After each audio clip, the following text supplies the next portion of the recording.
Is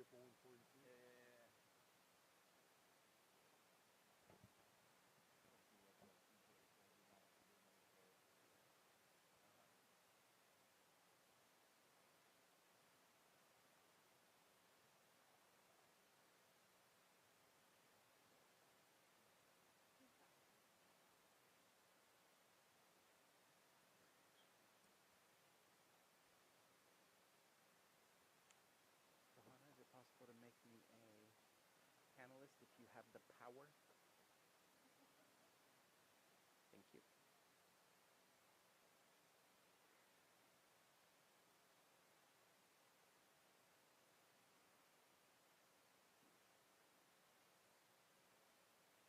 We ready, Sam? All right, looks like everyone else is ready. Let's go ahead and get started.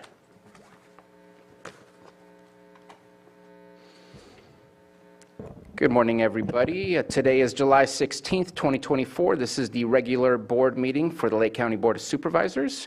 We will begin our day with a moment of silence, and I know I have at least one to my left, Supervisor Simon.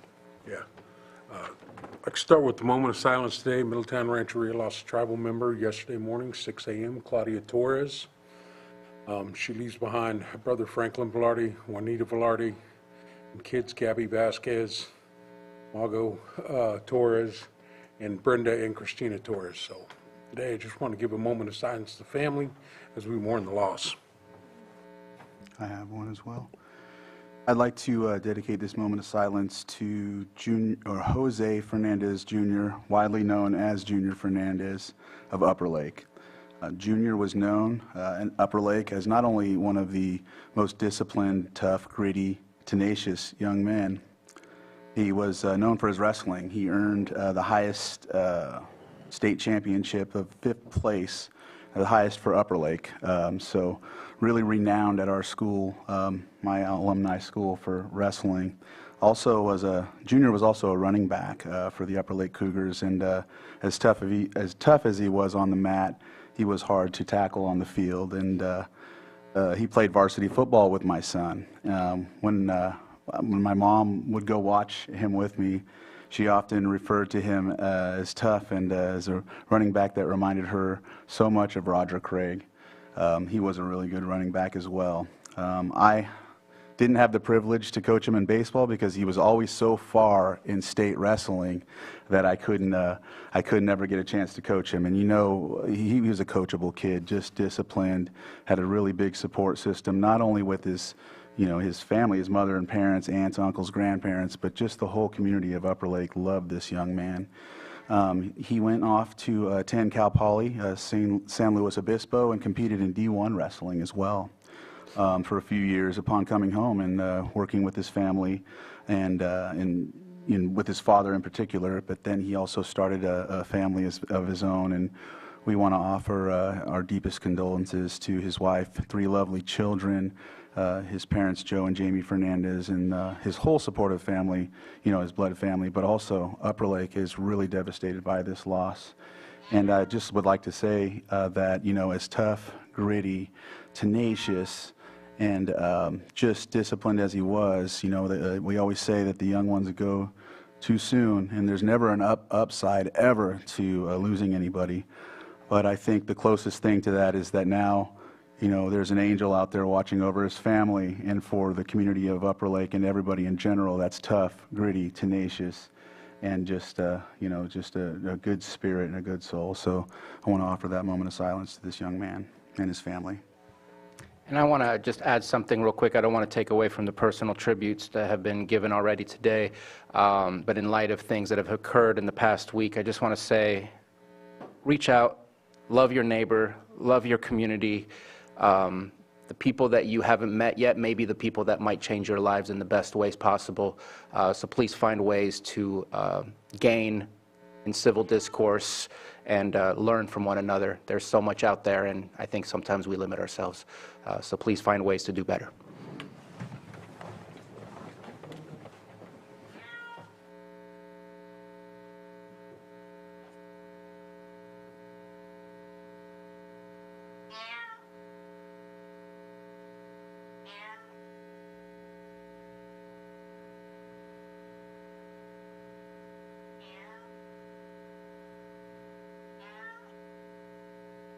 Thank you.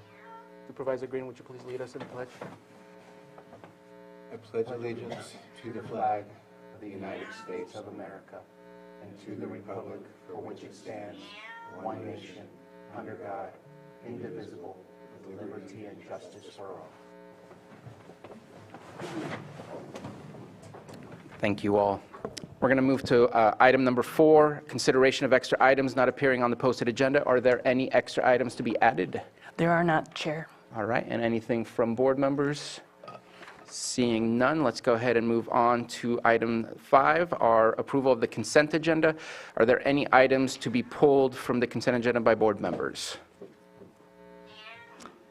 And I do want to pull item 5.7, and it would appear that that would be for a further agenda and not further discussion today. Let me just make sure that, because I did get a comment about it. Okay, we'll go ahead and pull it for further, a further date. If there's nothing further, let's go ahead and open it up for the public. Anyone wish to pull an item from the consent agenda? Please come on up if you want to pull an item. I'd like to address the condition of Bruner Drive and. So if this is a public comment, we'll get to the public comment portion. This is pulling an item specific to the consent agenda. I believe I have your paperwork for public comment, and we'll make sure you get that chance. Okay, first time here, so No worries at all. I'm a virgin to it. I see no hands in Zoom and no one else getting up in the chamber, so I'll bring it back to the board for action. Mr. Chair, I'll move to approve consent agenda items 5.1 through 5.6 and 5.8 and 5.9. Second. We have a motion and a second. All in favor? Aye. Any opposed? Motion carries. Now we will open up for public input, and I have 4 items here, so I will call out for names. Public input is for anything that is not on our agenda. If it is on the agenda, we will have public input on those specific items. You will have 3 minutes to speak, and the first that I will call is James Kellis. And I apologize if I don't say names correctly. Again, just talking, I wanted to address the issue of Bruner Drive's condition. I've been a resident at Konotei for 24 years, and the road's deplorable. It's very dangerous, and it doesn't seem to be being maintained very well by the county. Back in 2015, I did a mailing to the 127 parcel owners that are on Bruner and L Drive. About 40% of them signed the road complaint form and sent it back. Which I did forward into the road department. They did come and do some chip techs and made it a little better for a short time, but every winter, every season, the road deteriorates more. So my car navigation actually tells me as I'm going up the hill that I'm approaching a gravel road. Ooh, maybe I'm standing a little too close, yeah. So I'm just hoping that by coming here and maybe bringing it forward that there will be a little more maintenance addressed to the problem. Thank you very much for your comment. You're welcome. And next is Robert Boylan. And one of the reasons for that feedback, if you could speak directly into the microphone, then I don't think Sam has to increase the volume where we start getting that feedback. I have something very short here about motorcycle safety on Bruner Drive. In my opinion, the county's inadequate maintenance of Bruner Drive has made it unsafe for motorcycles. Motorcycles cannot be prohibited from using Bruner Drive, but they are considerably more likely to encounter problems due to poor road conditions. It's pretty much impossible to ride either up or down Bruner Drive on a motorcycle without moving into the opposite lane while trying to avoid potholes and loose gravel. Potholes and loose gravel on their own are hazardous, but to encounter them and oncoming traffic at the same time could be much worse. Even without climbing a steep, winding hill like Bruner Drive is a challenge. The bike must keep its forward momentum for stability, and if forced to come to a stop, the orientation of the motorcycle must be very close to the slope of the hill or the rider will be unable to hold the bike vertical. This situation could easily cause serious injury to the rider and serious damage to the motorcycle. I assume the county could be held liable, and the probability is certainly worth considering when planning proper road maintenance. That's all. Thank you for your comment. Vincent Lucido? Yeah, hi. First time approaching the board. I'm fairly new, the four of us here, we all live in the same general neighborhood. I've been in the neighborhood about 3 years. What I've experienced and what I've learned is that there's been many efforts to bring to the attention of what's going on. And going back 10, 12, 15 years, the road conditions then, what I've learned and even experienced myself is obviously hasn't gotten better, and it will only get worse. I did what I thought was the right thing, bring the concern to the attention of those that needed to know, including EJ, supervisor for our area, and to the county road department, I believe Jim Hale's team. There's been very, very small effort in trying to address it. Bruner's about a little over a mile in length that we're talking about that pretty much anybody that lives on the hill has to use. So it's not just a one-off for my home or a couple, 2, 3 neighbors. It's all of us. In addition, it's also the same road that the special district has to take to check the water tank that's at the very top of the hill, and that's used for residential as well as for fire safety. And they go up there anywhere from 3 to 5 times a week. So it's an important thing that's needed. They complain whenever I see them, give the wave and how you doing? And they just go, we hate coming up here. We just get beat up. Again, it's only a mile, but it's the safety concern. It's not going to get any better. I've had some conversations with EJ on this. I've had some conversations with Jim Hale's team. And I don't want to be the squeaky wheel. I know we all have got 100 things on our plate to do. However, we got to come up with some options. Best option would be to start over, right? There's got to be a second or third option, but there's got to be some options or phases that we could try to look at doing here. Phase 1 will do the lower part of the road. I think I talked to Jim Hale's team about a year ago, and they had some new equipment that they were currently using and trying to get more knowledge on how to use it that was used for a hill of that size.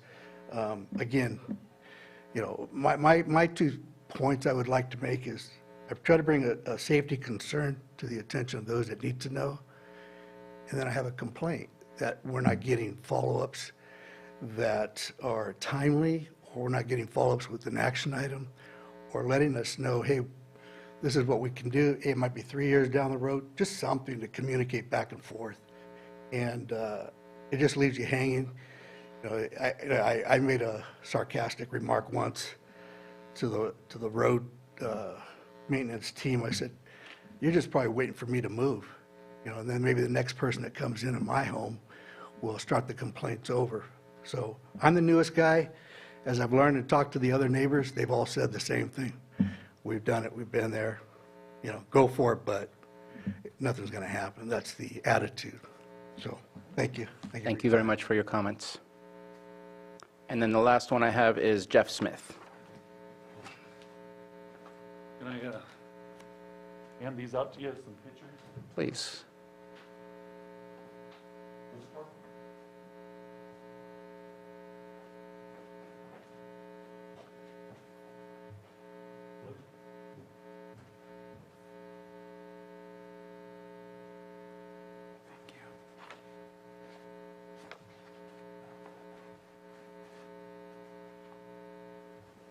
Thank you.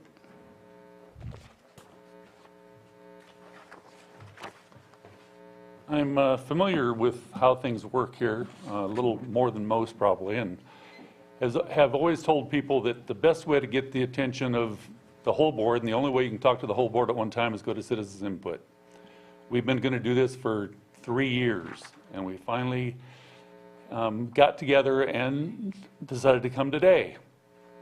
And I have to say it's kind of ironic because part of the complaint was EJ not communicating with us. And yesterday he calls Vince. When I bought the property I own up there on the hill, luckily enough I had it when I lost my house in the fire, in the sulfur fire,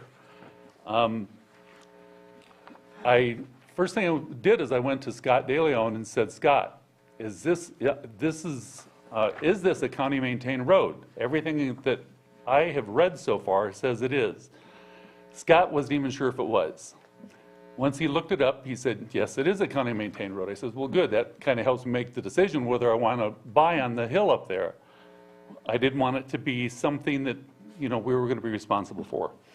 Anyway, I'll go through these really quick because I have to. The first page is the winter of this last year and the water running down the hill because the storm drains are plugged. Just to the left of that first picture is where the storm drain is supposed to be. Second picture is the storm drain now covered up. The third picture is the storm drain underneath is totally full of rock and sand and gravel. When this all happened, Caltrans had to put, or somebody put, dirt at the bottom to keep it going across Highway 20. He came out and cleaned that up after a time. I stopped at Caltrans about 2 months ago and asked them if they can finish cleaning the bottom of the hill, and they said they had contacted the county and told them they were going to go clean up what they could if the county could go clean up their part. That didn't happen, or it happened as a point you'll see in the next picture on number 4. That is the approach and our way to get out onto Highway 20. Full of gravel. The shot number 5 shows what you see when you look left. You can only see so far, you only have so much time. And when a truck is coming 55 miles an hour down there, you don't have enough time. If, like myself, if I'm towing my boat or my trailer out there, I have to actually have my wife get out, cross the road, and go to the other side to wave me on and tell me when it's clear. The biggest point is if that gravel is there, I have spun out a number of times, and actually the closest call I had was with a CAL FIRE truck with a whole battalion going through to go fight a fire. And you look as long as you can, then you got to go once you get going. And I almost got the boat taken out. The lady that lived closest to that intersection was T-boned at that intersection. I understand that EJ is on the deal committee. And Jeff, just to make sure you're aware, the 3 minutes are up if it's possible to wrap this up. Okay. The next couple of pictures are different shots of that same intersection. It's just, it needs attention, it needs it now. It's a safety hazard. The rest of them are pictures of the trees that are going up there. I have to go in the opposite lane to pull my boat or my trailer up the hill because the trees are so low, and I realized that, thank you UPS, because they're the ones that have been trimming the trees as they go up the hill and hitting all those trees. And I'm going to interrupt you. I appreciate the package. We all have the information. We've heard from the group of you since you're all kind of in the same area. I know we have our roads crew, and you provided some information there. I don't know the specifics of the road and where it fits in the 10-year plan, but I do know that we have a 10-year plan that has been passed. So I would say look into that to see what the timeline might be if that road is on there, and please keep reaching out to the roads crew and your district supervisor for continuing to focus on this. And I would hope that we could maybe get this agendized to where we can talk about it in the full. Thank you very much. And just to add, I gave the information to Vince, who Jeff told me to be in contact with. I know it's been here and there, back and forth, and I reached out to him yesterday to check in with him and let him know about the Central Region Town Hall as we included them into CERT. and that there is a representative for Conotea that lives there, so I gave him that contact information as well. And so the CERF committee meeting, or town council, is the second Monday of the month at the Lucerne Alpine Senior Center at 6 p.m. And so the next one will be, I think I gave you the August 12th, I think it is. Yes. So yes, if that's another place to go as well as here, it's just another option as well. We have, Scott DeLeon has talked, and Mr. March has come just this last week as well. So Scott's been there talking about the same things and whatnot, so. Okay. Thank you very much, and thank you for your comments. I see no hands up in the Zoom room for public comment and no one else getting up in the board chambers. So we will go ahead and close public input and move on to item 6.2, Pet of the Week. And we have Officer Murray.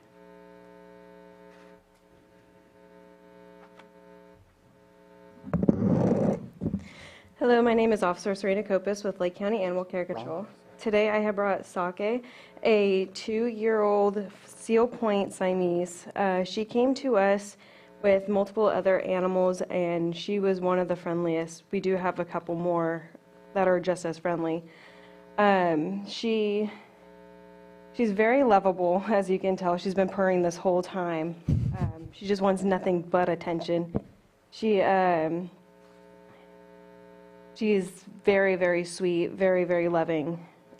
She would be great in any home. She has been around a small dog where she used to live.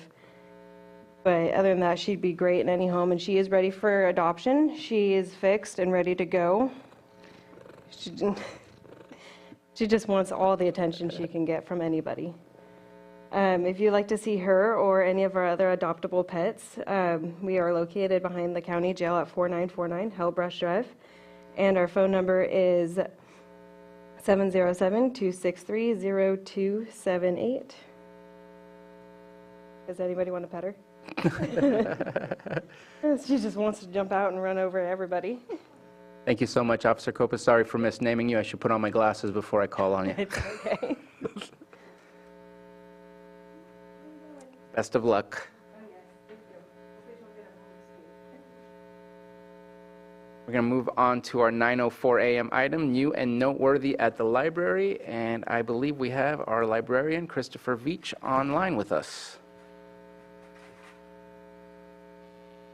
Hello, it looks like I'm unable to turn on my video. It says the host has stopped it. Let's see if we can resolve that for you.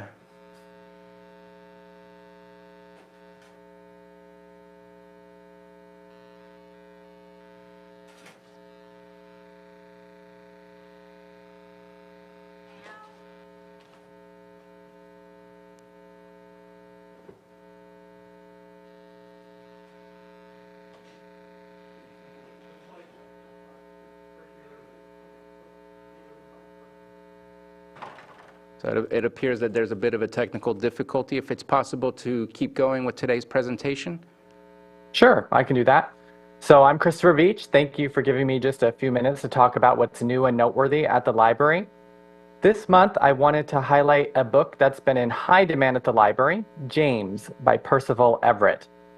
Percival Everett is the author of over 24 novels, short stories, and books of poetry, which have won him many honors, including being a finalist for the Pulitzer Prize for Fiction, and he's been on the shortlist for the Booker Prize. His novel Erasure was adapted into the film American Fiction, which won an Academy Award for Best Adapted Screenplay.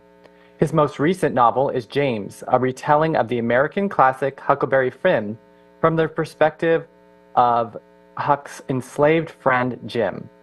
Dwight Garner writes for the New York Times, Everett flips the perspective on the events in Huckleberry Finn. He gives us a story as a coolly electric first-person narrative in the voice of Jim, the novel's enslaved runaway. The pair's adventure on the raft as it twists down the Mississippi River were largely, from Huck's perspective, larks. From Jim's point of view, nearly every second is deadly serious. This is Everett's most thrilling novel, but also his most soulful. Beneath the wordplay, James is an intensely imagined human being. James is available in print, audiobook, and ebook from the library. All in all, this title has 637 requests waiting for one of our 192 copies in our system. And you can request James or other books or DVDs through our online library catalog, which has the combined resources of Lake, Sonoma, and Mendocino County library systems. Requesting items is completely free to library patrons, and items are sent to your local branch for you to pick up. And this month, we are celebrating the 50th anniversary of our Lake County Library System. It was in July, 50 years ago, that the County Board of Supervisors passed a resolution creating our county library system. That was after the public had voted to create the system, along with the dedicated property tax that still funds our system today. We are celebrating with displays on our website and in our library branches, showcasing moments from library history. And we invite the public to share their library memories with us to add to those displays. If you have memories to share or a photo, please bring them into the library or submit them on our website. We also have a special 50th anniversary edition of our library card. New and existing borrowers can get this special new library card while supplies last. And I also wanted to give an update on our Lake County Library bookmobile and mention that we are continuing to resolve an electrical issue with our bookmobile. We are waiting for a part to be delivered and installed so that the bookmobile will be able to resume its normal weekly route. And as always, you can find information about our events and resources on our website at library.lakecountyca.gov, or come visit your local library branch in Lakeport, Clear Lake, Middletown, or Upper Lake. And thanks again for listening to What's New and Noteworthy at the Library, and I'm happy to answer any questions. Looks like we have a question or comment from Supervisor Pyska. Well, I'm sorry that your video is not working, so we can't see the new limited edition library card. But I do want to say that adorable child that you took a picture of and posted on social media is my niece holding up her brand new little card. So I need to get mine too. I'm wondering how many more, what the supply looks like if we're getting really low on those. We should last through July, depending on how many people apply for one, but please hurry down if you really want one to get one. Okay, I will hurry down because I really want one. Okay. Thank you so much, Director Veach, for your presentation, and hopefully we can resolve the technical difficulties for next time. Always appreciate your presentations. Thank you. I'm going to take a 5-minute break as I feel awkward moving forward without our clerk here. And so let's go ahead and take a 5-minute break and reconvene at, let's go ahead and do 9:35.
Hi, Stephen. Yes, it's fine. Your camera works just great. So we're good. I'm going to test sharing though.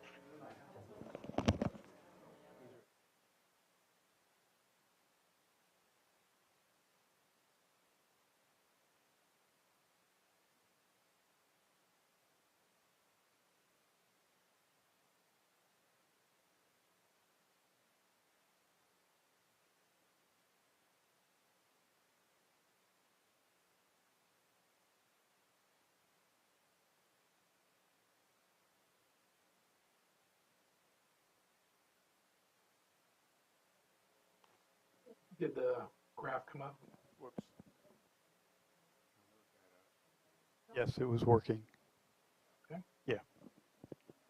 You just have to turn your camera, or he just had to turn his camera on.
Do it.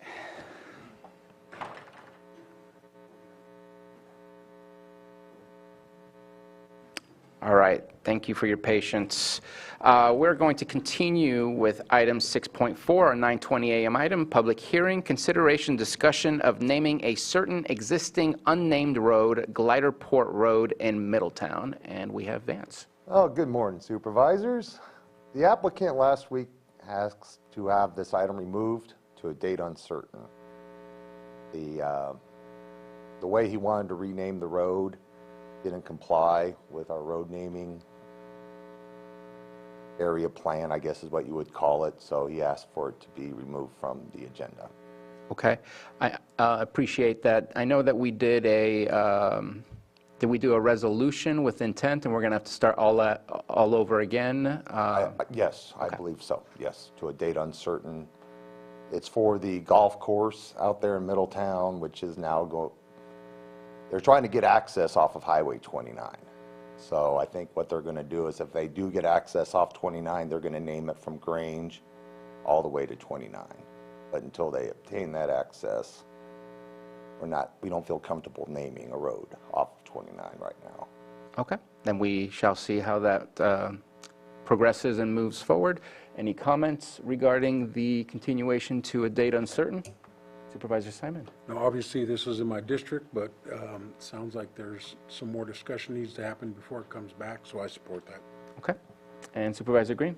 And just a process question when it does come back. I see we did a reso of intent to get the public hearing, but the recommended action was to approve it by simple motion. I don't know if we would normally do a reso to actually name the road or if we would do it by simple board motion. But I look forward to hearing the answer to that later. Since no action will be taken. All right, and no action to cancel. We start the whole process over, resolution, notification, no need to make a motion or any kind. That is correct. It's essentially to pull the item and withdraw the item altogether.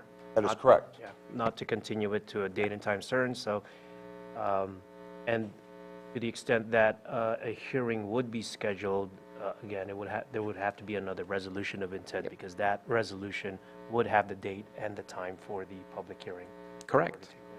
Thank you very much. Just wanted to make sure and clarify that we weren't skipping any steps. I am going to open it up for public comment on the continuation to a time date uncertain. I see no hands in Zoom, and I see no one up in the chamber, unless you wanted to add a comment. Nope. Okay. Making sure. And we are going to bring it back to the board, and we will see this in the future when all parties are ready to go forward. So our next item is not until 10:15, so let's go ahead and take up some untimed items. And 7.2, consideration of agreement between County of Lake and Community Behavioral Health for substance use disorder medication-assisted treatment services in the amount of $3,060,036 for fiscal year 24-25. Director Jones, good morning. Good morning.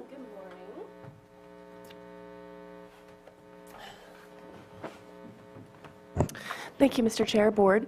Elise Jones, Director, and I also am joined by our Fiscal Program Manager, Amber Luch. The board is aware of Lake County's journey into the organized delivery system. Unfortunately, we officially entered July 1st. We are in ODS. However, the contract from the Department of Healthcare Services for ODS has not arrived yet. It will be retro to July 1st. And so as a requirement of the organized delivery system network of care adequacy requirements, we have to have medication-assisted treatment programming. The board is aware that New Life is a provider of methadone services. They're a provider in Mendocino County. There are other providers in our contiguous counties, but you are also aware that we don't have any providers in county. This agreement will bring into the county, into behavioral health, an official NTP program. So the staffing that Community Behavioral Health is providing is a physician to do the prescribing and also nursing staff to support that. We will provide our own substance use counselors and provide all of the ancillary services that go along with that. It's also important to note that the fee-for-service rates reflect a 65% pass-through of our rates. So we get rates set by the state of what we receive for reimbursement, and across the board between our mental health and our substance use disorder programs, we've agreed to pass through 65%. What's 100 minus 65? That's a terrible question. The 35% is the remainder, which we see as patient revenue. So in theory and in actuality, it's unfortunate this is coming ahead of our fiscal presentation, but we'll be able to tell about our revenue that we generate off of these fee-for-service contracts. This is actually a revenue-generating contract for us, despite its high dollar value amount, and of course, it's bringing critical NTP services. It won't be methadone, you know, that's a whole song and dance. It's a big lift, but we will be doing things like Suboxone and other types of medications to assist people with addiction. Thank you very much. Any comments, questions from the board? I see none. So I do have a couple of questions. One is, I'm always interested in data. Obviously, this is a new contract, so you have none for this specific at this moment in time. But I do feel like there used to be some better specifics of what the reporting requirements are. And when I look for reporting requirements within the context of the contract, it states something that's vague to me, and maybe that's all that we need. It talks about state and federal reporting requirements. It talks about if there's an issue, if there's a financial issue, that those reporting requirements are in there. But I know that to me it's important to know just how many people are getting served, what are the outcomes of those that are getting served, as simple as it can be. Did they finish the process? Did they get discharged early, or did they actually finish the whole entire treatment? To me, that's as simple as it gets, and as much as I should be asking for, anything further is more difficult. But that was, it seemed like it was in the contract, and even though the contract has gone from like 20-something pages to now 72 pages, I'm not seeing those details in there. So I was wondering if you can speak to that. Yeah, so we're required as a behavioral health plan to report CalOHMS data. CalOHMS is an acronym, and I do not remember what it stands for. But essentially what it asks is treatment duration, treatment outcome, did people complete successfully or not, and that's limited to the substance use disorder program. So as a plan, we're required to report those data elements, and we view our contracted providers as part of our network, and so we report that out. Actually now that we've joined the ODS, we will be doing an external quality review organization audit, which you have previously. We'll have that for SUDS as well. It will be an integrated audit, so that type of data will be present in our EQRO. That's really good news. Happy about that. And then I noticed something else, and I guess it's a financial auditing concern. On some contracts, and I'm looking, I'll give you specifically, I'm looking at Exhibit B, Fiscal Provisions, Section 3.6. In one of the contracts that we already approved that I think was in our consent agenda, it says contractor submits such bill to county more than 30 days after the date the contractor provides the services. And here it's 180 days. 180 days is a long time. That's 6 months, just about, right, give or take. If it takes 180 days after, let's say, the service is provided on June 30th, typically we would like to close our books prior to 180 days to that. And I'm wondering why some contracts are 180 and some contracts are 30. And I feel from a auditing and financial perspective and closing the books and being able to move forward, why the 180 suddenly? I've always been seeing the 30, and I see 180 is also on another one for the New Life, but it's not on the third contract that we're looking at. It's a great question. Has to do with Medi-Cal billing. So they have longer to bill Medi-Cal than we would give them to bill us. So if they're providing services that we're not billing up to the state, they have to submit the invoice within 30 days. After 30 days, then we have the ability to deny payment to them. But there is a longer time frame for billing Medi-Cal services, which is why that's included in the contract. And I appreciate the response, but that's not how I read it. The 30 days are not involved at all in that section, because the other sections, it says 30 days, and you have that many days to submit to us, and here it's saying 180 only. So, and maybe I'm incorrect in the way I'm reading it, but I know it was a concern of mine when I was reading through it, especially because of the amount of services and the importance of the services. Right, and I'm noting here in section 3.1, it could be amended to read that contractors shall submit invoices no more than 30 days after the date of service. That would be an easy change, and that's what I'll say. Of course, contractors are pretty motivated to submit invoices. You would think. Usually, but we can amend 3.1 to reflect 30 days instead of 180 if the board is agreeable. Okay, and I do appreciate that. My last question is just a it's a question that's going to kind of talk about all of the contracts that we're seeing here. I don't want to talk specifics because obviously we'll get to those items, but we have one for 10 million, one for 13 million.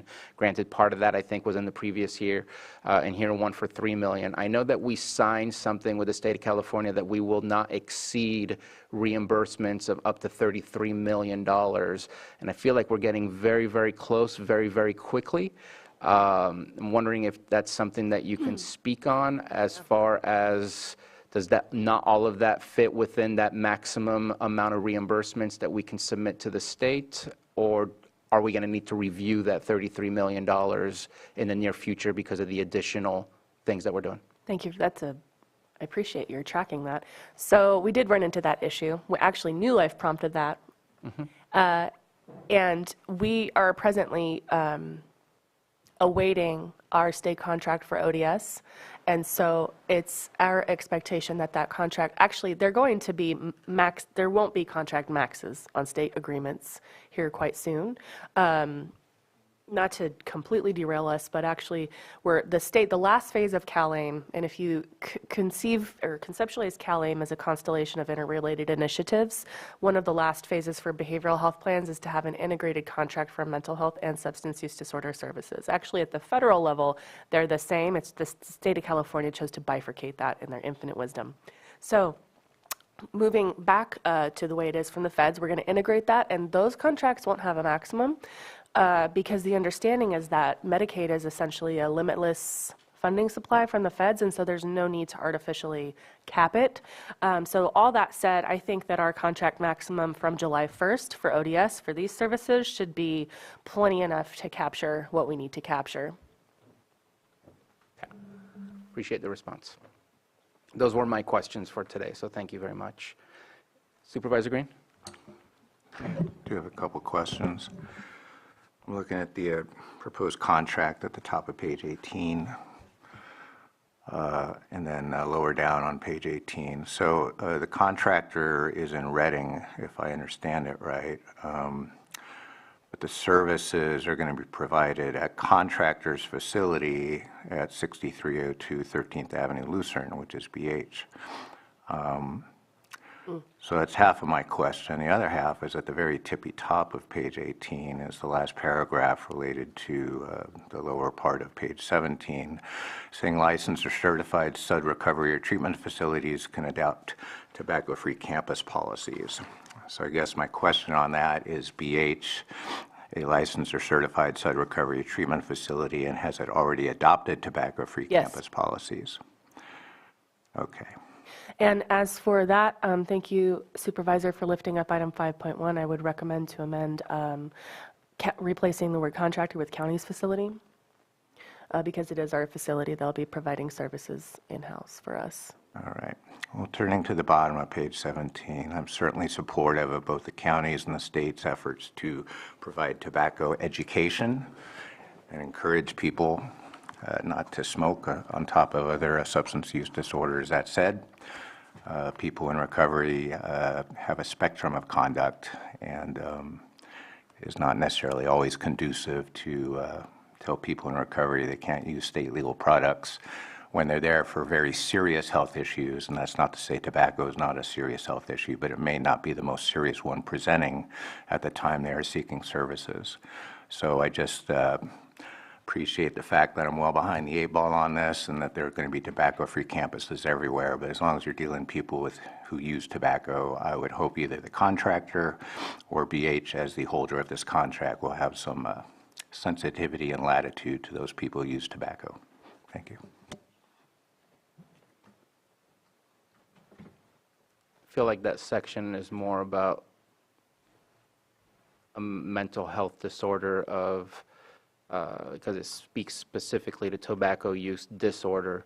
So anyways, I feel it's on the same level of the needs of an individual to try and get to a better, healthy environment, whether it's state of mind or physical.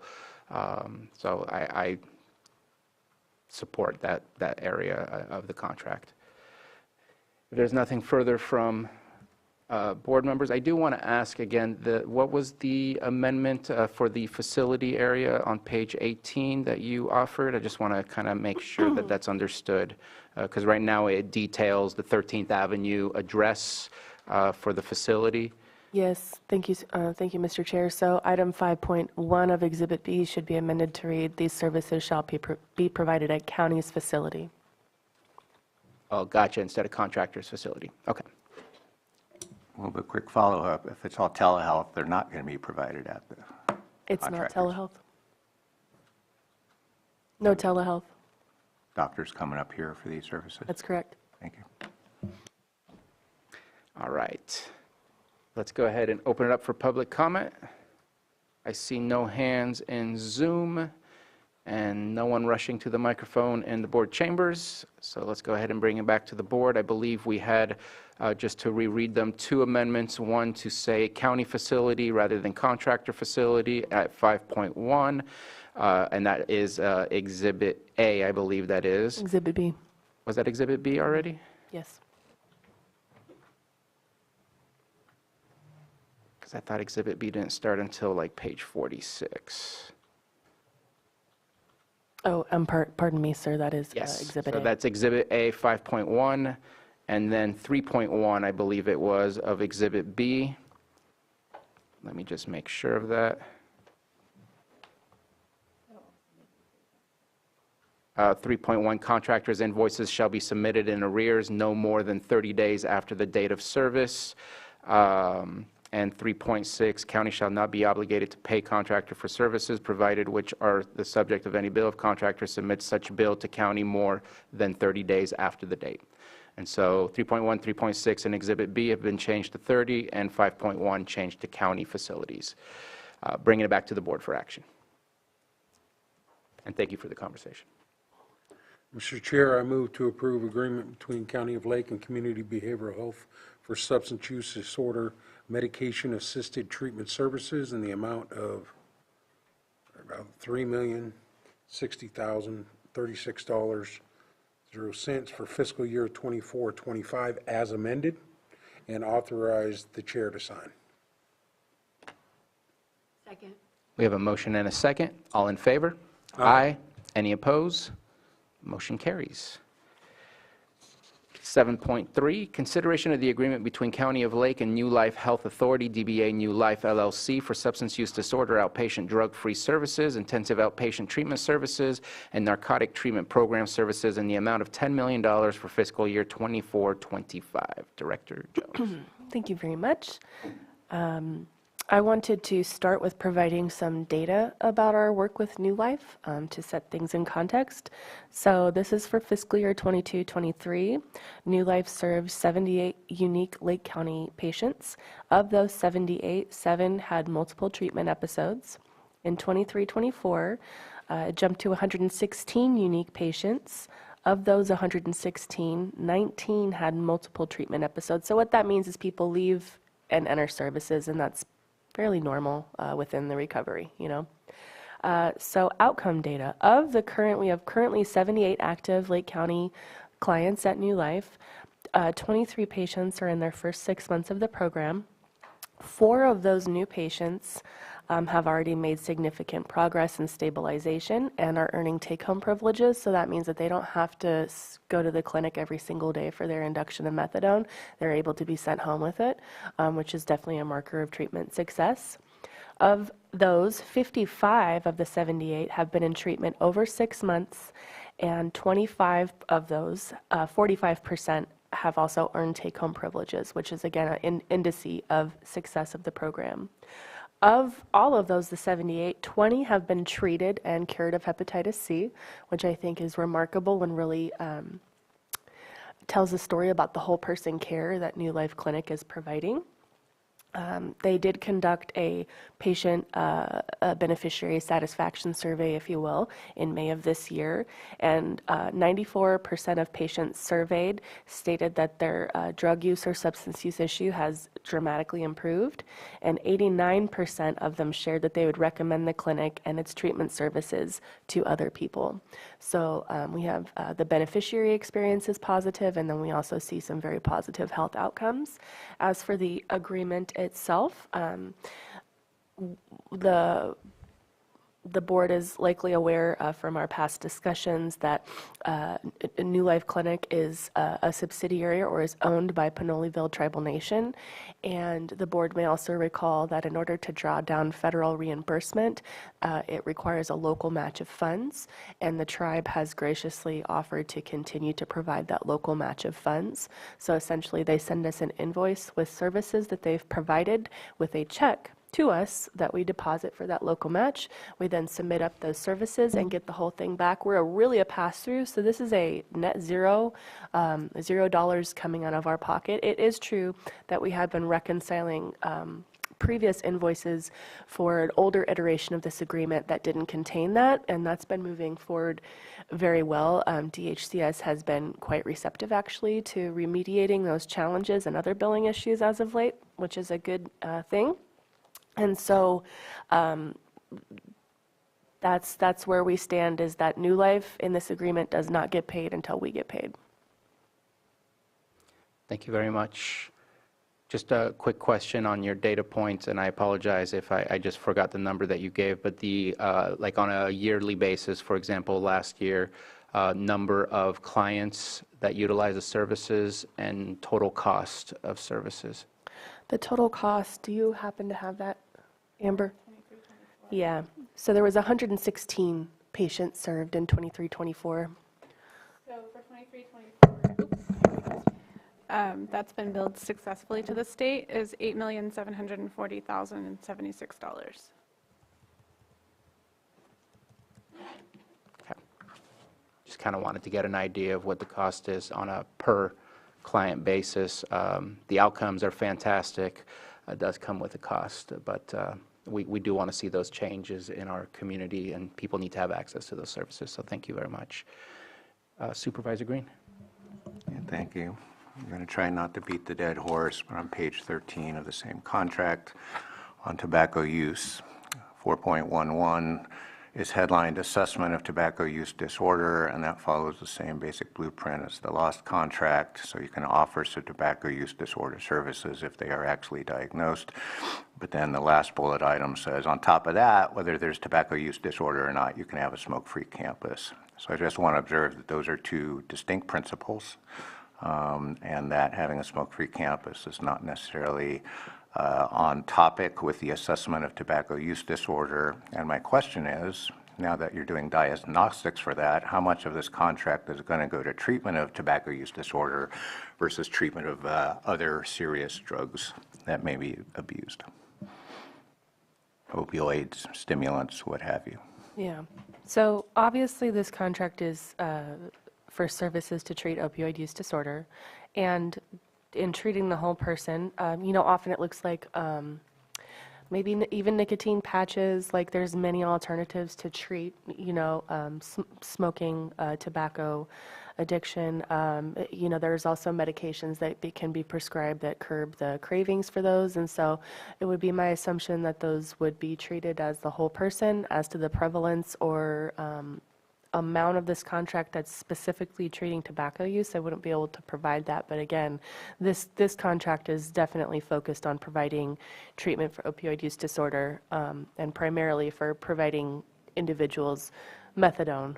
So pretty usually when you're receiving treatment for methadone, you have a pretty significant illness that's been resistant to treatment previously through other means. Methadone is kind of like, I don't want to say a last resort, but it's kind of a last resort. So primarily that's what we're focusing on here. But again, treating hepatitis C, it all comes part and parcel with treating that whole person. Is it fair to say that on occasion when you have multiple, not pathologies, but multiple substance use disorders in play, it is a spectrum of conduct? And so when you're trying to rely more heavily on opioids and what have you, people in recovery may struggle with other substances that are also not good for them. And so, I don't know, I'm just trying to make a point. We've got to keep our eyes on the prize, and that's really getting them off these most serious addictive things. And if we don't make equal progress with other substances that also cause adverse health impacts, sometimes we just have to live with that. If you've seen people in recovery gathering at their meetings, I think you know what I'm talking about. So thank you. I don't think New Life is discharging people from services because they won't stop smoking tobacco. So there's that. Thank you.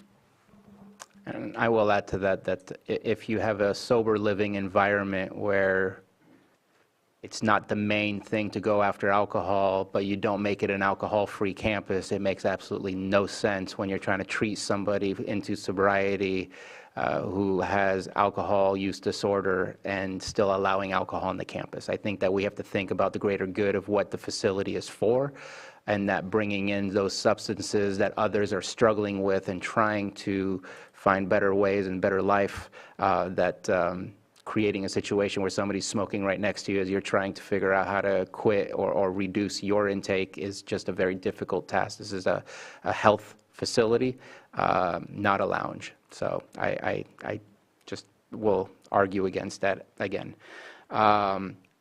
Any other questions or comments? I have the same similar comments regarding the 180 days.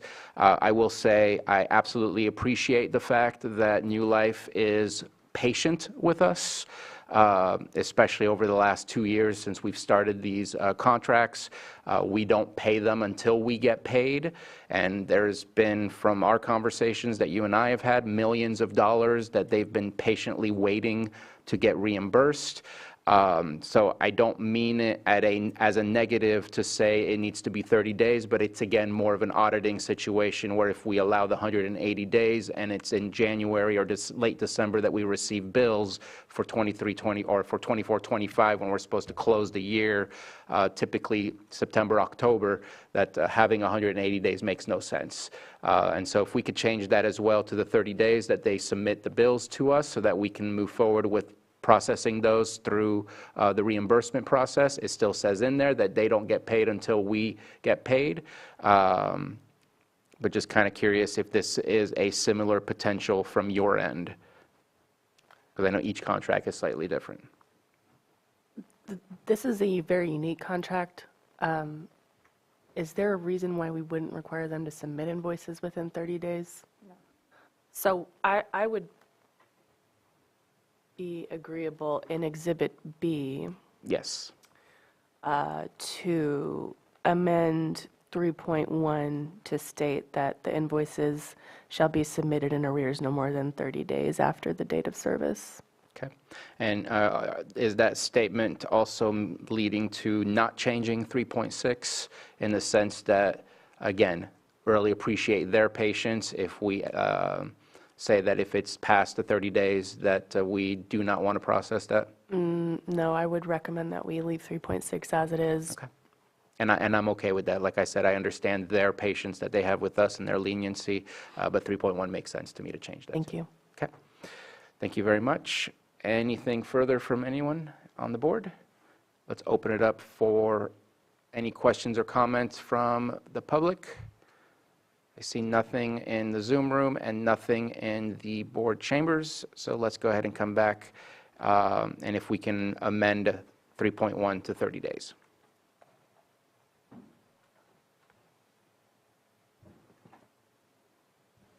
I mean, I'm fine with it staying, but I mean, if that's the will of the board, I'll go with 30 days. Yeah. And I wish we had the auditor controller here, because I'm just thinking of past conversations that we need to close books by a certain date if we start getting bills for a previous year.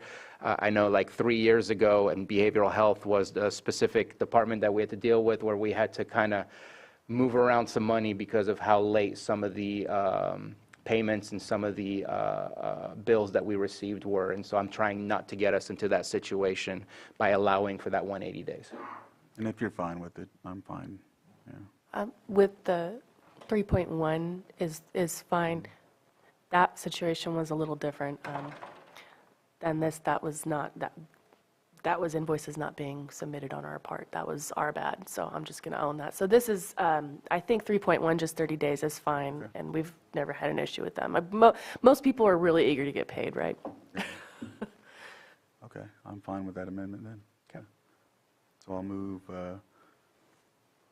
to approve the agreement between County of Lake and New Life Health Authority doing business as New Life LLC for substance use disorder outpatient drug-free services, intensive outpatient treatment services, and narcotics treatment program services in the amount of $10 million for fiscal year 24-25 with the amendment to 3.1. On Exhibit B. On Exhibit B. Second. We have a Authorize the board chair to sign. And authorize the board chair to sign. Second. We have a motion and a second. All in favor? Aye. Any opposed? Motion carries.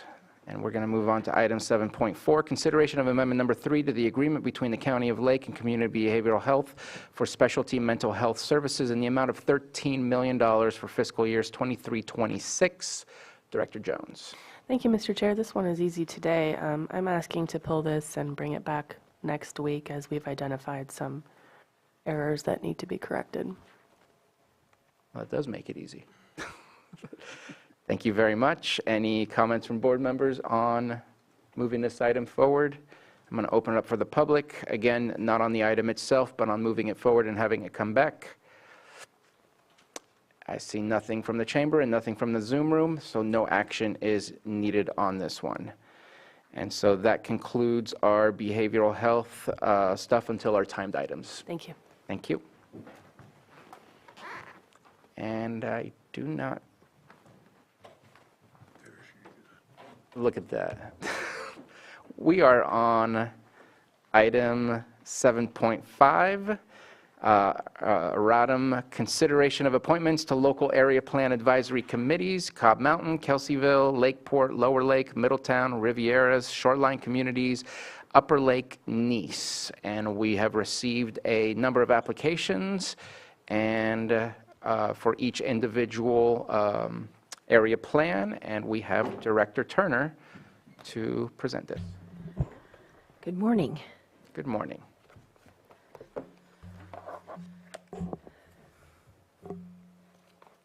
Maria Turner, Community Development Director. The item you have before you this morning is consideration of appointments to what we call LAPACs, the Local Area Plan Advisory Committees. The LAPACs are a very important piece of the Lake County 2050 General Plan and Local Area Plan Update Project. And let's see, there are 8 planning areas, each with their own local area plan within the county. On February 2nd of this past year, the board did create 8 LAPACs, one for each planning area, with a membership of 9 members in each LAPAC, and the membership itself was customized in a way that is consistent with the communities. The local area plan is a community vision that is community specific, as opposed to being a county-wide community vision. The purpose of the LAPAC is to foster additional review and discussion of details of that community-specific local area plan. Table 1 on your staff report shows the membership categories that were established by the board on April 2nd.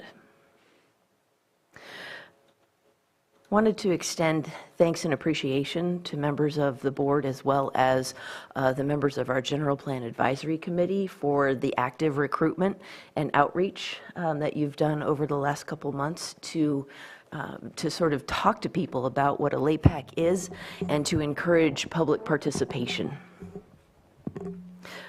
It has resulted in a somewhat robust response from the community. We did collect a large number of applications all the way up until this morning. So you did get one final packet earlier this morning that included all the applications that we could collect until I actually left my printer and computer and came down here. Also want to extend thanks to the staff at the administrative office because managing this large number of applications for 8 different boards or 8 different committees all at one time is quite a feat. So we had quite a team of people working on this. I take full responsibility for any errors you may find there. And there is one that I'll point out in just a moment. Let's see. The one error I wanted to point out was the applicant Roberta Lyons. I inadvertently put her in Lower Lake, and she's not. She's in Rivieras. The LAPAC meetings will start, next month. We will coordinate with each group that is appointed by this board to find meeting times and dates that are convenient for them in order to encourage the further public input as we focus specifically in and zoom in on details in each of those area plans. We will meet only as many times as is necessary to achieve consensus. And that time period is from August through the fall, because our project timeline is still to have draft area plans by the end of this calendar year. And with that, I happily hand over this hefty collection of applications for your consideration. So I have a quick question for, and thank you for the presentation. For Mr. Guentavano, we do not have all of the applications online with the application process, and some are made public, and obviously the ones that we just received today is not currently public. Should we put that up on like a scanned copy of it on the screen so we can make it public, or is discussing the names good enough since we're mostly talking about the names, but there is a little bit more substance to each application? Your board may post it up online. The requirement would be to just have it publicly available. Certainly anyone, any member of the public who would want a copy of what was posted in the agenda, all the way up to current ones that were submitted this week, should be made available to the public, and copies to be provided upon request. Okay. You sent us an email yesterday evening. You said you waited all the way till this morning. Did you get more between? There were 2 that were not in the packet that I forwarded you this morning, but I did make copies, and there is a complete copy in the public binder outside. Okay. What was that? Supervisor Green, you have your pen up? Process question. Please. I'm looking at the main website. I don't see a news release. I was looking at Lake County 2050. I know we gave direction April 2nd to advertise the vacancies. I don't recall if we set a application deadline. Certainly I understand the difficulty of herding cats and the willingness to consider as many applications as possible when you get them at the very last minute like today. I think it disadvantages the board, number one, but it also disadvantages the community. We do have one set of applicants that got their applications in timely, if there was a deadline set. If there wasn't a deadline set, I'm open to considering whether we should consider these late applications, but I'm not jumping up and down for the opportunity to do so. So question is, was there a application deadline? Yes. The application deadline has moved a number of times depending on whether there was going to be quorum at a board meeting or whether the board meeting was going to be canceled due to holidays. And so we have, because it is so important that we have the maximum public outreach possible, we extended that deadline till the very last moment. And in fact, we're totally happy to bring this item back again should there not be 9 members appointed today and the board would like to entertain future applications as well. And I think that will be the case for at least some of them from the numbers that I can see. So I think it'll have to come back anyways to try and fill up the entirety of all of them. To me, the application, I'm happy to take whatever it is that we received. I would like to see if we can get a PDF copy up on the Zoom so that those that are on Zoom can see it at the very least. But I'm happy to move forward with all of the above that we've received.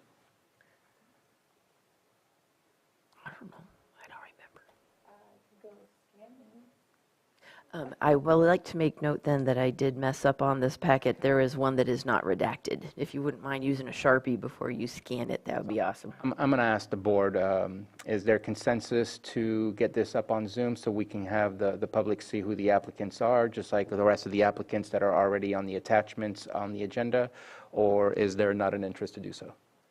Up on Zoom or Granicus? Well, eventually I think it will get to Granicus, but right now at this moment in time, the easiest and fastest way is to show it live with the audience, as well as, because the audience doesn't have this granted, they can go and get a copy right now. But those that have joined us over Zoom have no ability to access the admin office and get a copy at this moment in time. I think we just, if there's a way to just put the names up, a list of the names, which most of them are in the email from last night, and then just add in the ones, so at least we have a list of the names. So let's go ahead and take a 5-minute break, or actually, we could have a discussion while Johanna's gone. So If we can get the redaction on that one, please, thank you. There are no changes to the Cobb Mountain area plan. Well, I have some things I want to talk about first. Let's move on. Supervisor Pyska.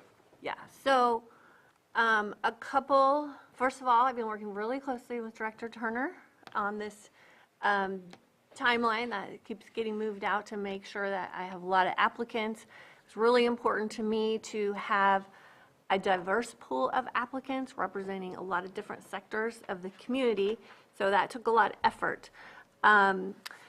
We, as a board, made some decisions on the categories, and I need some clarity before we appoint because, for example, what does environmental mean?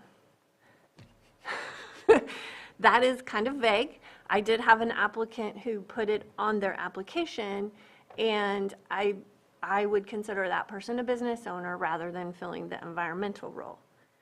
Then the other question I have is the tribal role. I looked really, really hard to find someone from the Cobb area. I reached out to Chairman Simon and also Chairman McLeod to find out if there were any locally registered tribal people in the area, and I couldn't find anybody, but I did find an applicant who is affiliated with a tribe outside of the county but has worked for all the tribes.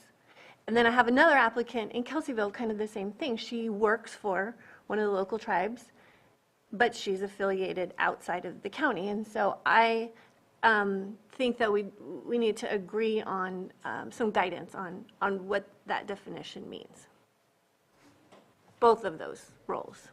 Appreciate the question. Supervisor Simon. EJ obviously can speak on his behalf too, but from my point of view, if you found a tribal member, whether it's with the tribe here local or out of the area, I think that would fit the definition.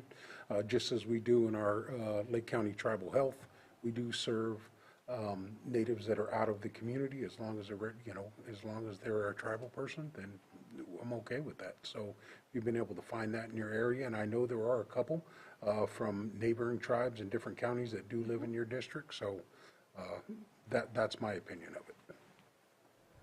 Yes, and in asking others if they lived in that area from different tribes, I think Upper Lake and Robinson, I remember when we go back to the Hitch, remember the Hitch situation when we were appointing the group for the Fish and Wildlife? We appointed from the tribal representation someone that wasn't actually native, but they worked for the native organization.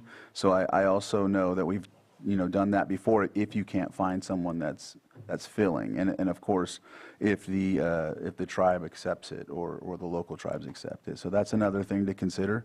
So yeah, just throwing that out there. Okay.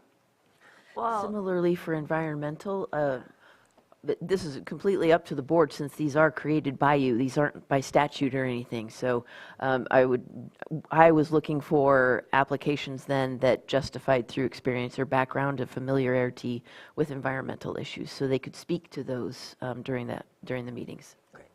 okay, and then my final question, and this is a little bit stickier or complicated. The BVAC was created just a few months ago, and during the initial meetings to create it and bringing people together, Director Turner and I met with this group, and it was the understanding that the municipal advisory councils were going to fill the role of what the LAPAC is now. And so this group of individuals formed the BVAC with the intent of doing this work. And so I have 3 applicants from the BVAC who really, really want to do this work because that's why they got into this. So we designated 1 seat, but I'm wondering if we can give some leeway to allow these 3 to serve and to, work through quorum issues, work through noticing issues. At the BVAC meeting last week, they were all, I kind of talked through how this could complicate things. They were all fine with working through it, noticing this as a BVAC meeting. Director Turner, we had some conversations, so I want to, I didn't want to speak for you at that meeting, and, you and I have talked about it, and you have some thoughts, and so I wanted to bring it to the board before we open up the conversation so that we at least have these markers. The goal is to maximize community input while reviewing and vetting a number of issues in the area plans. So if a supervisor would prefer more than 1, I am happy to work through Brown Act and noticing requirements. No problem. The more the better. And every voice is helpful as we work through this process. Okay, I'm glad to hear you say that, because we did work really hard to make sure that the BVAC had this diverse representation. And so, I don't want to have to turn them down if we really need their input. So I hope the board will agree with this. Supervisor Green? Well, I appreciate what you're saying, I really do. I'm not going to agree with it. I have the same situation. I have 3 members of my Scotts Valley Community Advisory Council that are applicants. I'm not planning on making 3 appointments. I think to do so would burden the LAPACs with a de facto status as a Community Advisory Council meeting, and I think it's, to be fair, a conflation of interests.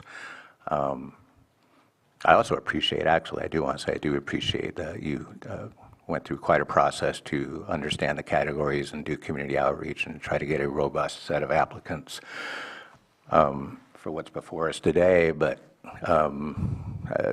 I did not follow that same robust process. I don't know if our colleagues did. So it's really more of a process question. Again, if we're going to set a deadline, are we going to stick to it? Or are we going to keep pushing the deadline ad infinitum until we fill these puppies? I guess I would just like to focus on the process, but I reached a very different conclusion initially, at least, and I have not talked with Director Turner or Lloyd about this, but my belief would be appointing any more than 2 of my Community Advisory Council members would inherently burden these meetings unnecessarily with Brown Act concerns. I will say that what is unique to this planning area is that it is the exact footprint of the BVAC and the Kelseyville area planning area. So I think there's a different reason why you would want to appoint different people in different seats, because the Lakeport planning area is broader than the Scotts Valley planning area. So I think, I don't want to speak for the rest of the board, but I'm looking at Supervisor Simon and Vice Chair Crandall. I think we're going to look to both, since the BVAC is a mixture of District 4 and District 5, we're going to look to the 2 of you guiding what that needs to be. If it happens to be that it's exactly the BVAC, I'm in support of that. But if we're going to do a separate group and it has a plurality of BVAC members in there, then that becomes a strange Brown Act violation outside of the BVAC. Well, there's 9 members that we're looking to seat. There's 5 members of the BVAC, and 3 of them want to be. If it's only 3, then that would It's not be only the case. 3. We have 3 then that would not be the case. applications. But because that is a quorum, then they would have to be noticed as BVAC meetings. And that's kind of the extent of what it would be. And then all 3 of them have to show up. So there's a little, that, they just need to understand that if one of the 3 don't show up and it's noticed as a BVAC meeting, then there's no quorum, then that community meeting can't happen. And again, I will say that I'm looking to support what individual district supervisors who are in the area plan area to support what they are looking to do. And at that point, I think that maybe there needs to be further discussion between Supervisor Green and yourself on how to move forward. I appreciated the question about what are the definitions of the identified categories. I think that's something for all of us to pitch in and provide, and I like the responses that were given, so I have no further comment on that.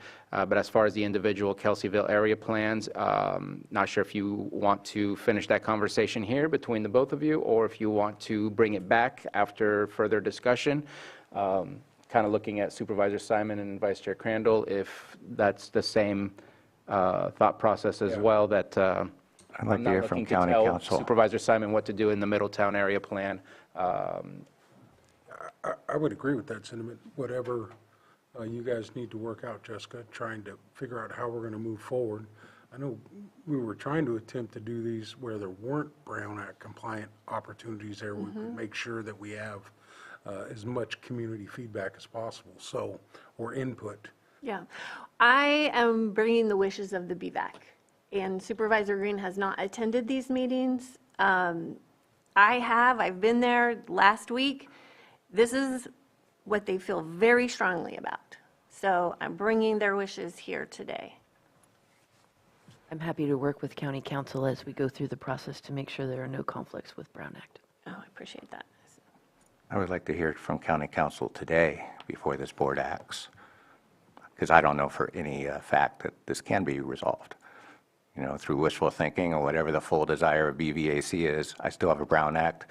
I still have a separate municipal advisory council that was formed for its specific purpose, and its specific purpose was not to substitute themselves in as a local area plan committee, even if there was some confusion on that point. Its specific purpose is to work on the area plan, if you look at the bylaws and the resolution on why they were formed. And then we had a change in strategy after that BVAC was formed. It details in their resolution and bylaws, this is exactly what they want to work on. They want to work on land use, they want to work on all of these issues that are in this project. Mr. Guantanamo. Yes, so our office can certainly work with CDD in looking into this issue further, because part of what's factored in here may be whether or not it would entail a change in the composition of the area plan committee based on what's being proposed.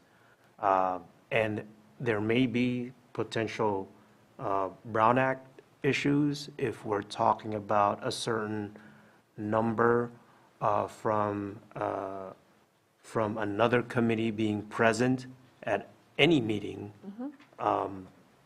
that may result in certain quorum or Brown Act requirements being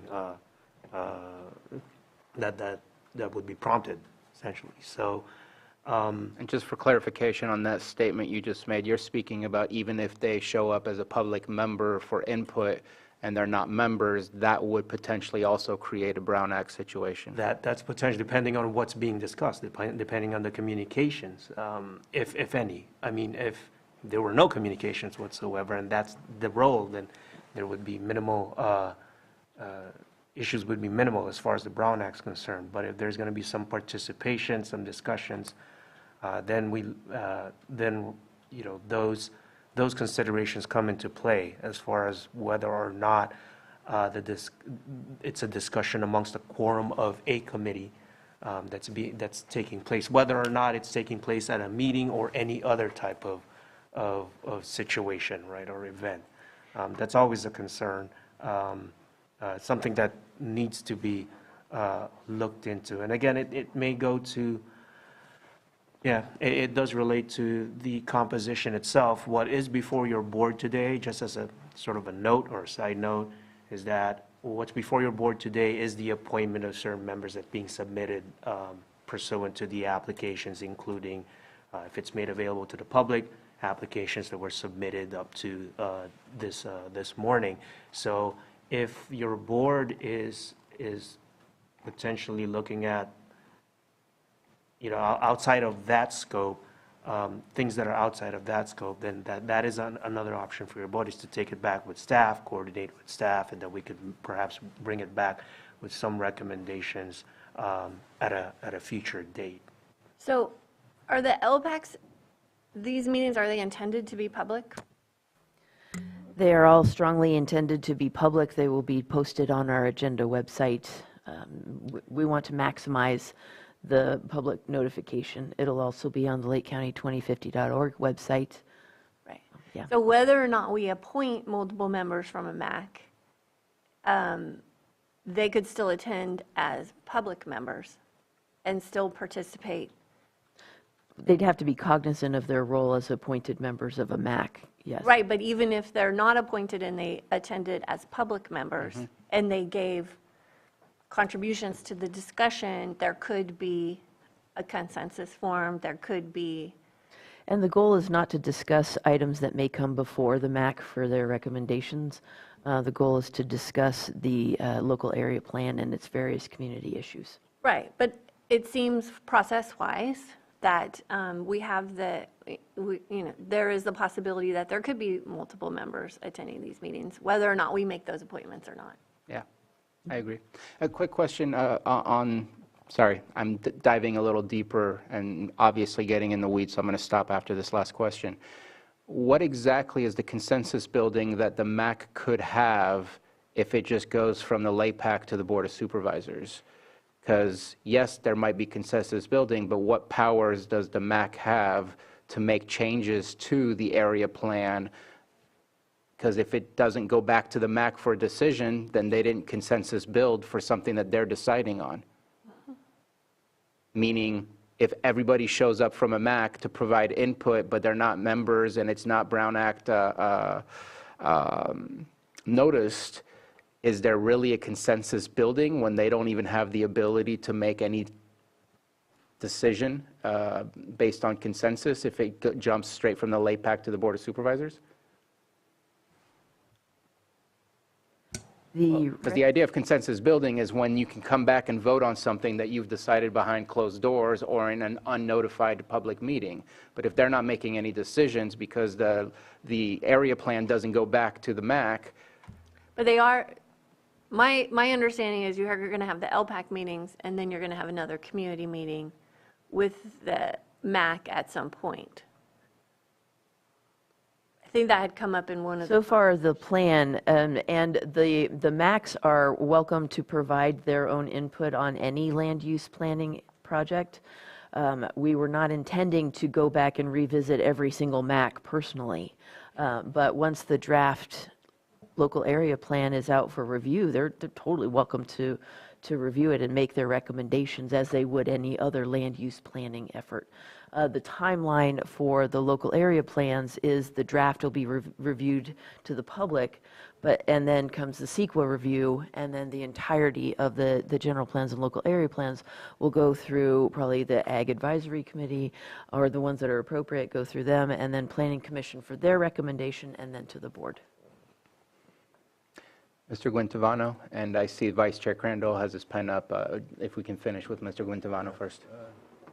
So just generally, MACs, the Municipal Advisory Councils, serve in an advisory capacity to the board. So that is correct. As far as any sort of formal action to be taken within the MAC, it falls within those parameters in an advisory capacity to the board. The committees that's under this identified in this agenda item are ad hoc committees.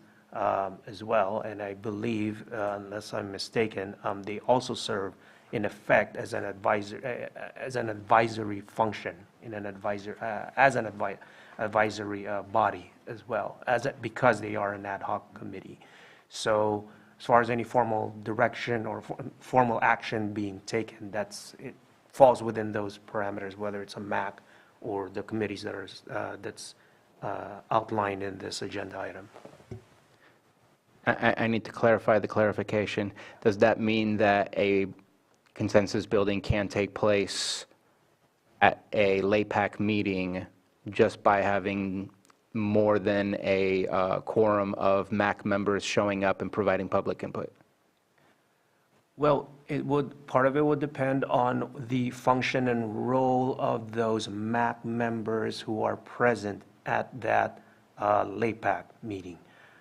If they are coming into, as an example, if they're attending the LAPAC meeting on behalf of their MAC, then presumably there would have been a prior meeting within that MAC as to what would their input be for all four purposes within this scope of an advisory body, right?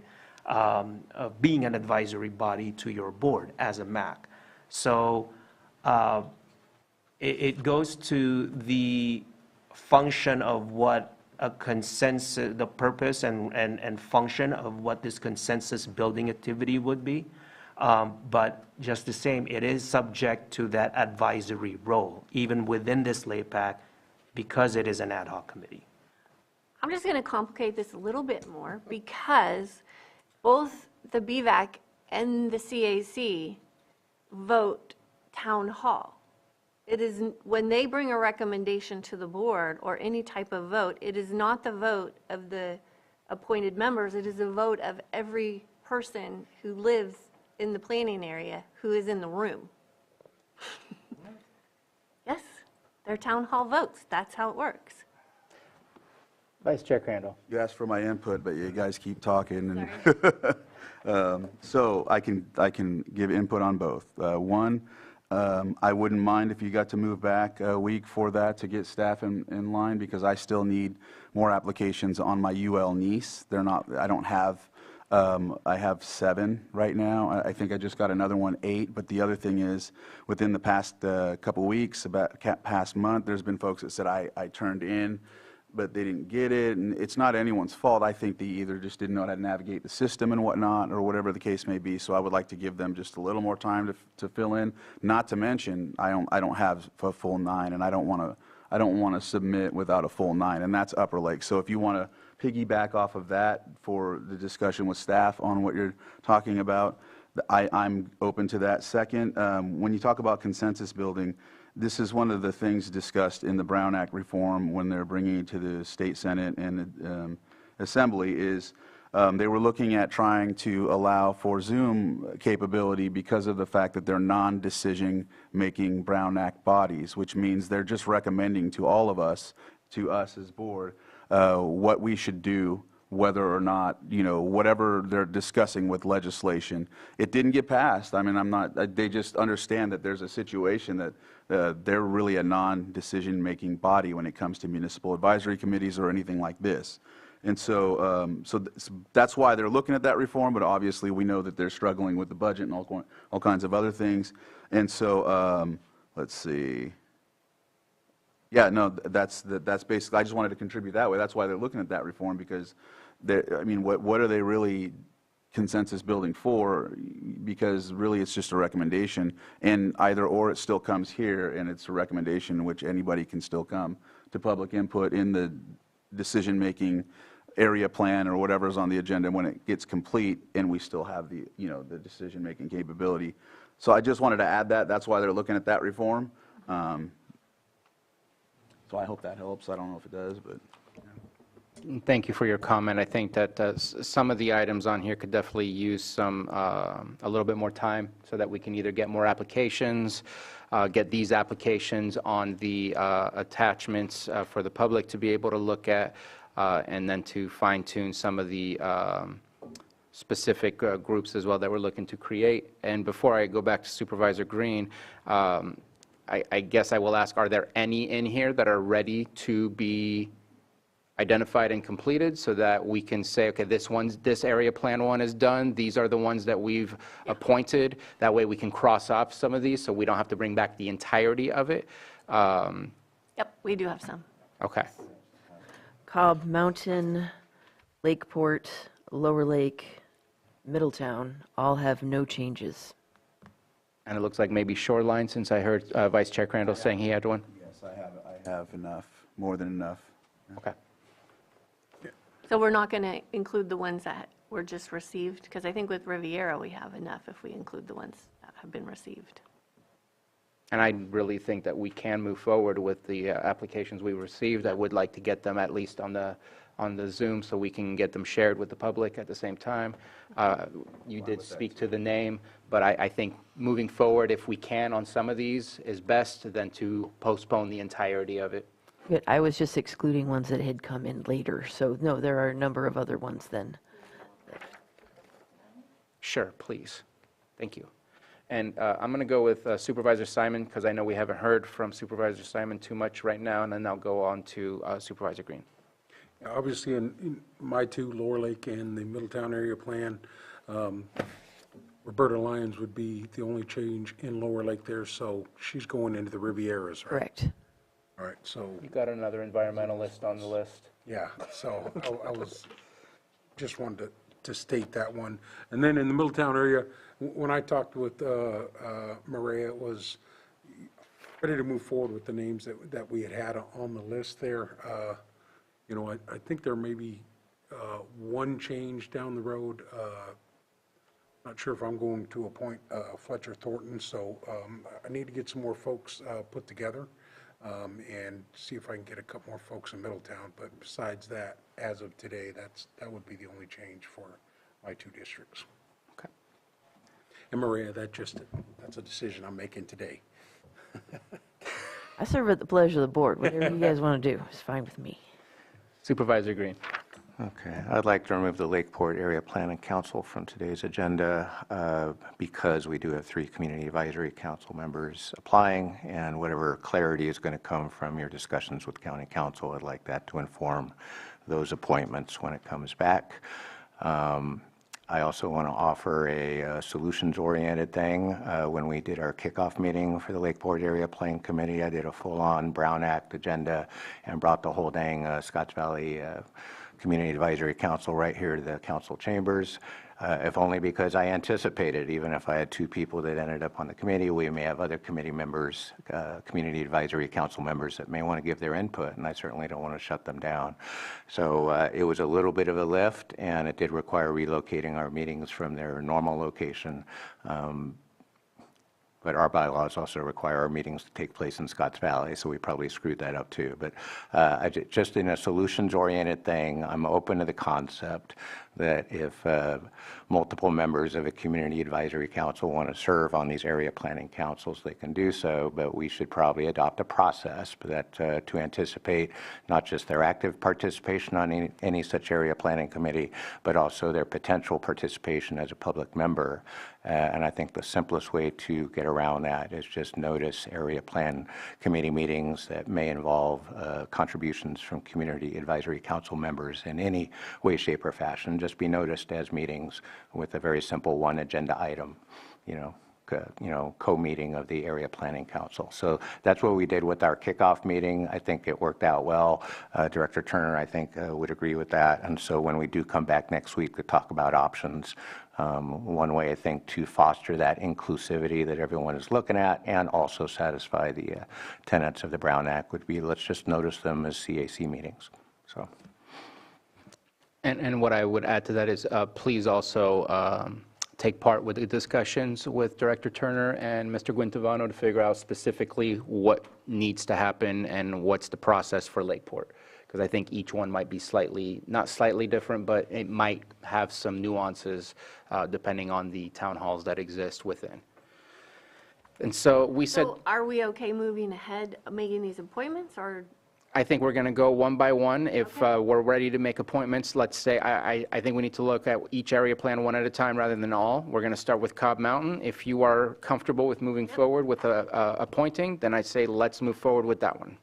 So let's start with Cobb Mountain. So Public comment? Mr. Guintavano. Oh, thank you, Mr. Chair. Has there been public comment? I just wanted to double check. So I would like for names to be read out for who would be appointed. We'll open it up for public comment. We'll come back, and each one will go ahead and make a motion and take action. And I believe we have no additions to the applications for Cobb Mountain, so there's no need to talk about what's on the what's being shared on the screen. Okay, so I would like to appoint Scott Ferguson at large, Elliot Hurwitz at large, Jessica Lytle at large, Christopher Nettles from the CAC, Kathy Prather at large, Michael Schaefer, tribal but also environmental. I see a nod over there. Yeah. Will be given his extensive experience. I think he could fill both roles. Robert Thomas is actually a business owner from my perspective. Angela Winchester at large and Kurt Winchester as a business owner. Did you want to appoint Robert Thomas as business owner? You said he was not environmental, but I didn't get if you wanted to appoint him. So there's 11 people that you listed. Did I? I thought I had 9. Okay, 1. You had Yes, two. if had you two are business appointing owners. Robert Thomas, that Oh. makes 9. Okay, 1, 2, 3, 4, 5, 6, 7, 8, 9. I have 9. Robert Thomas? Because I have 10 on this list, right? 1, 2, You have 11 on the list that I can see. 10. I have 10 on this list. Great. The one on the memo? So Michael Shaver both as tribal and environmental, and then Robert Thomas as business owner, not environmental. I think so, yeah. Great. If I could read that back to you. Sure. We'll count. Scott Ferguson at large, Elliot Hurwitz at large, Jessica Little at large, Christopher Nettles, CAC, Kathy Prather at large, Michael Shaver, tribal environmental, Robert Thomas, business owner, Angela Winchester at large, and Kurt Winchester, business owner. That's 9. Okay. Yep. Great. Thank you. Any comments from board members on those appointments? Seeing none, let's open it up for the public. Anyone wish to speak on these appointments to the Cobb Mountain Area Plan? Seeing none, let's bring it back to the board for action on that one. I move that we approve the list just read by Director Turner for the Cobb Mountain Area Plan. Second. We have a motion and a second. All in favor? Aye. Any opposed? Motion carries. Kelseyville Area Plan, we're going to postpone on that one. I mean, it seems like we need to have this conversation anyway about the max, but I have enough people to do it, but I guess it's just up to what the board wants. I believe we have process issues to work out. Okay. Okay, so we'll go ahead and postpone that one. Lakeport Area Plan, I believe, is being postponed. Yes, sir. Okay. Lower Lake Area Plan. So trying to figure out all the names here, obviously, Marty Erberg, I'm going to mess her name up there, I think that's her last name. That would be she has 3 titles. I don't know why she put Supervisor Old District 5, but We have her on the agenda as an at-large. at large, okay. I'm good with that. Applicant name for Jerusalem is Vince Black, or Black Vince, Vince Black is also listed at large. okay. Ellis, Steve Ellis listed as business owner, excellent. Kendall Foltz, also business owner. Geneva Davis Lewis, At large.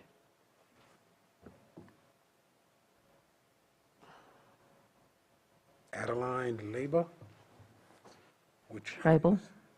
our tribal representative, native representative. Roberta is moving to the Riviera. Ed Roby, At large. Mike Salter, Ed, His application says Middletown. Is he actually within Lower Lake? yeah, he's in Lower Lake. He's in- He expressed his offer In to work District in 1. both Middletown and Lower Lake area plans. The board had previously clarified they wanted people to reside in those area plans, and that's why he's in Lower Lake. Yep. Mike Salter, Mike Salter's just a long time, resident in the area, obviously been there for 55 years, but I'm good with putting Mike down. I don't know what we'd put him under, but I'm good on having him in that group. So good. So all 8 then are, Yep. thank you. Did I miss one? So you have 2 business owners. When the category calls for just one, does Steve Ellis or Kendall Foltz maybe fulfill one of the categories you don't have, like the Lower Lake Community Action Group? Yes, that's what, wait a second. Yeah, they do fill that. I know Mike Salter does. I will change him to the Lower Lake Community Yes. Action Group. And then one of those 2, either Steve Ellis or Kendall Foltz, would be an at-large instead of business owner at that point for the categories? So we'll make Mr. Ellis the at-large then. Great. That gives you 1 tribal, 5 at-large, 1 business, and 1 Lower Lake Community Action. And that leaves open environment.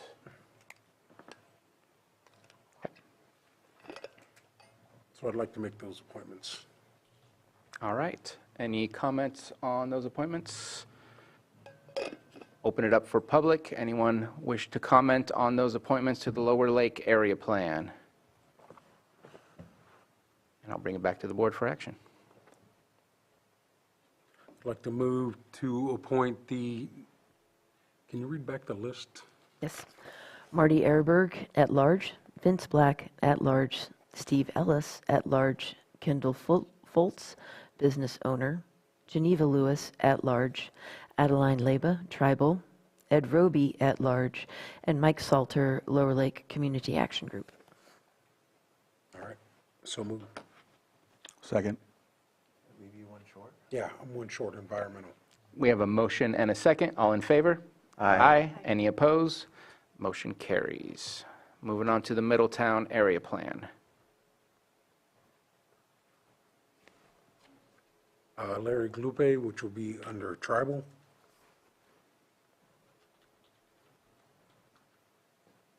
Thomas Grassi, obviously, I don't know if he has any local businesses. I know he's a business owner, he attends the area town hall meeting, but I think we'll put him as at-large.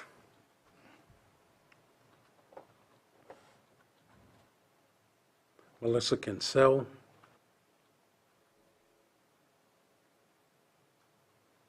That can be an at-large also. The next one, Elizabeth Rudiger, had that asterisk because she lives in Lower Lake, but she wanted to be in the Middletown one, where her business is located, so. Yes, which is Jazzercise, so I'm okay with her being a business owner. Is that what you had her as, Maria? I had her at large. At large, okay, that's fine.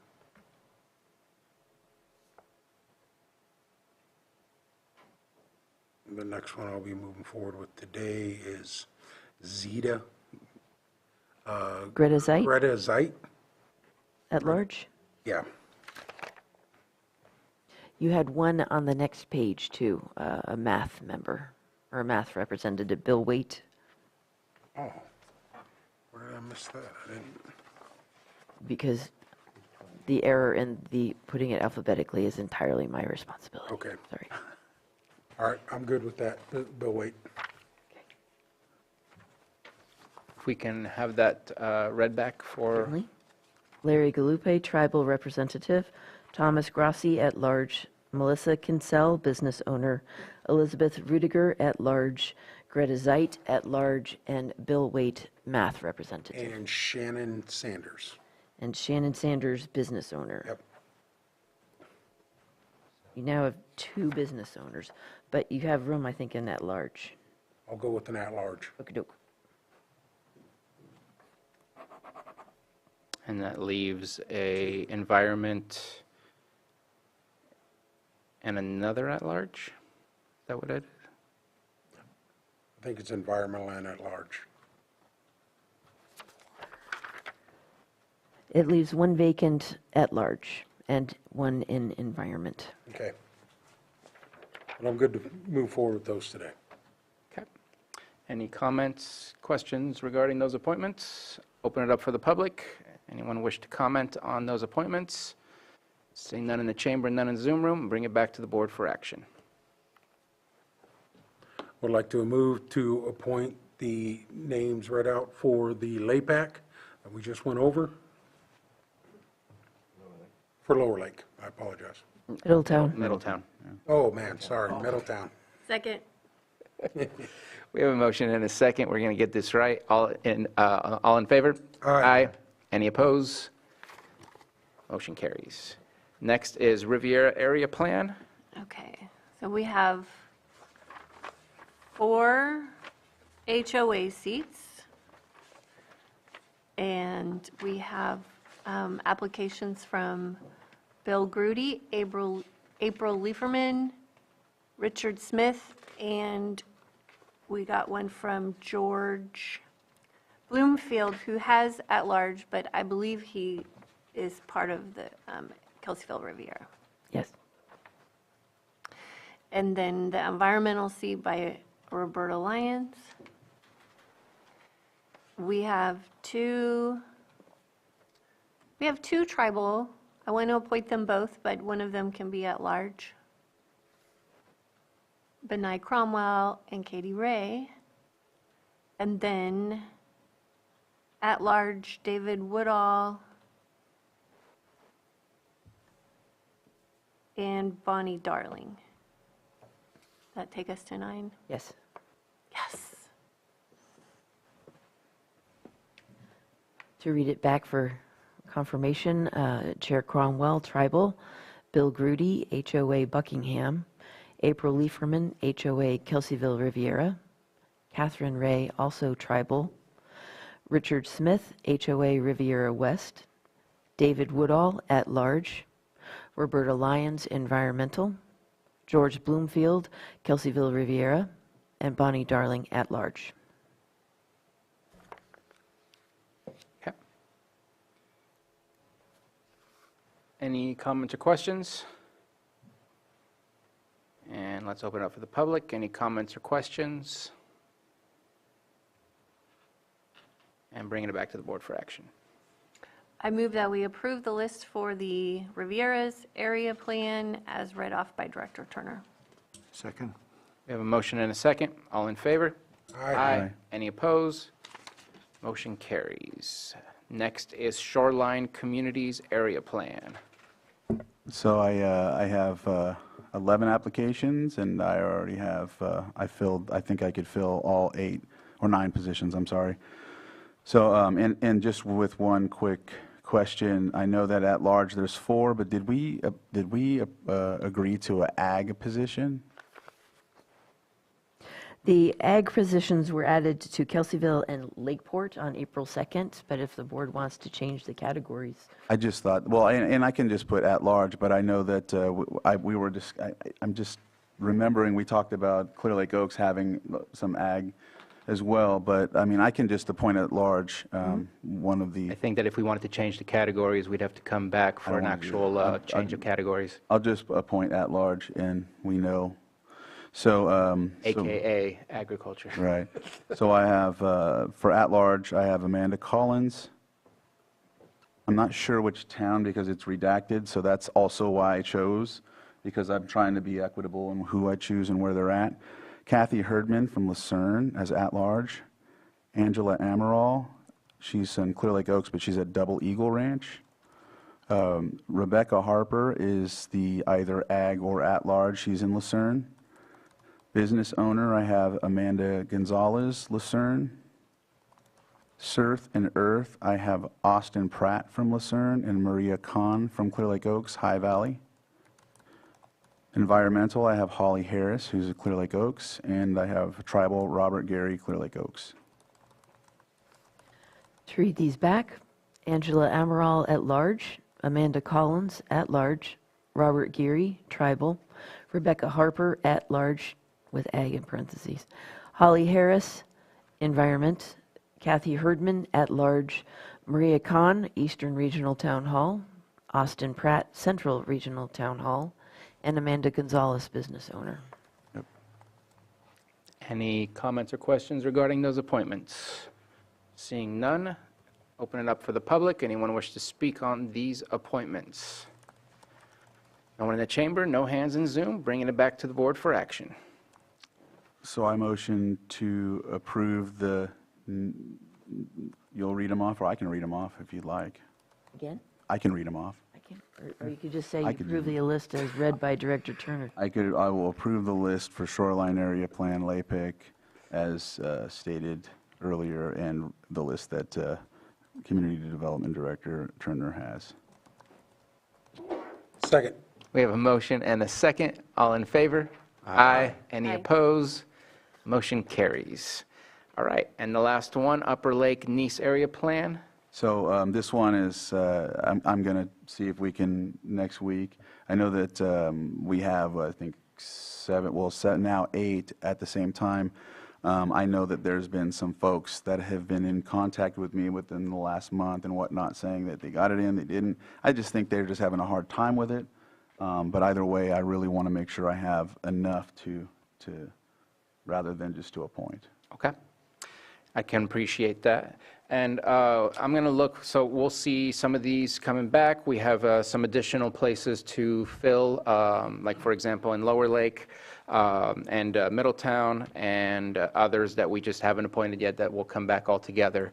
One of my asks for consensus from the board is, Mr. Guintavano, if we can maybe get some help in better understanding how to navigate the fact that people who are already in the town halls are already people who are very interested in their communities and seeing their communities moving forward and will probably want to take part in these meetings.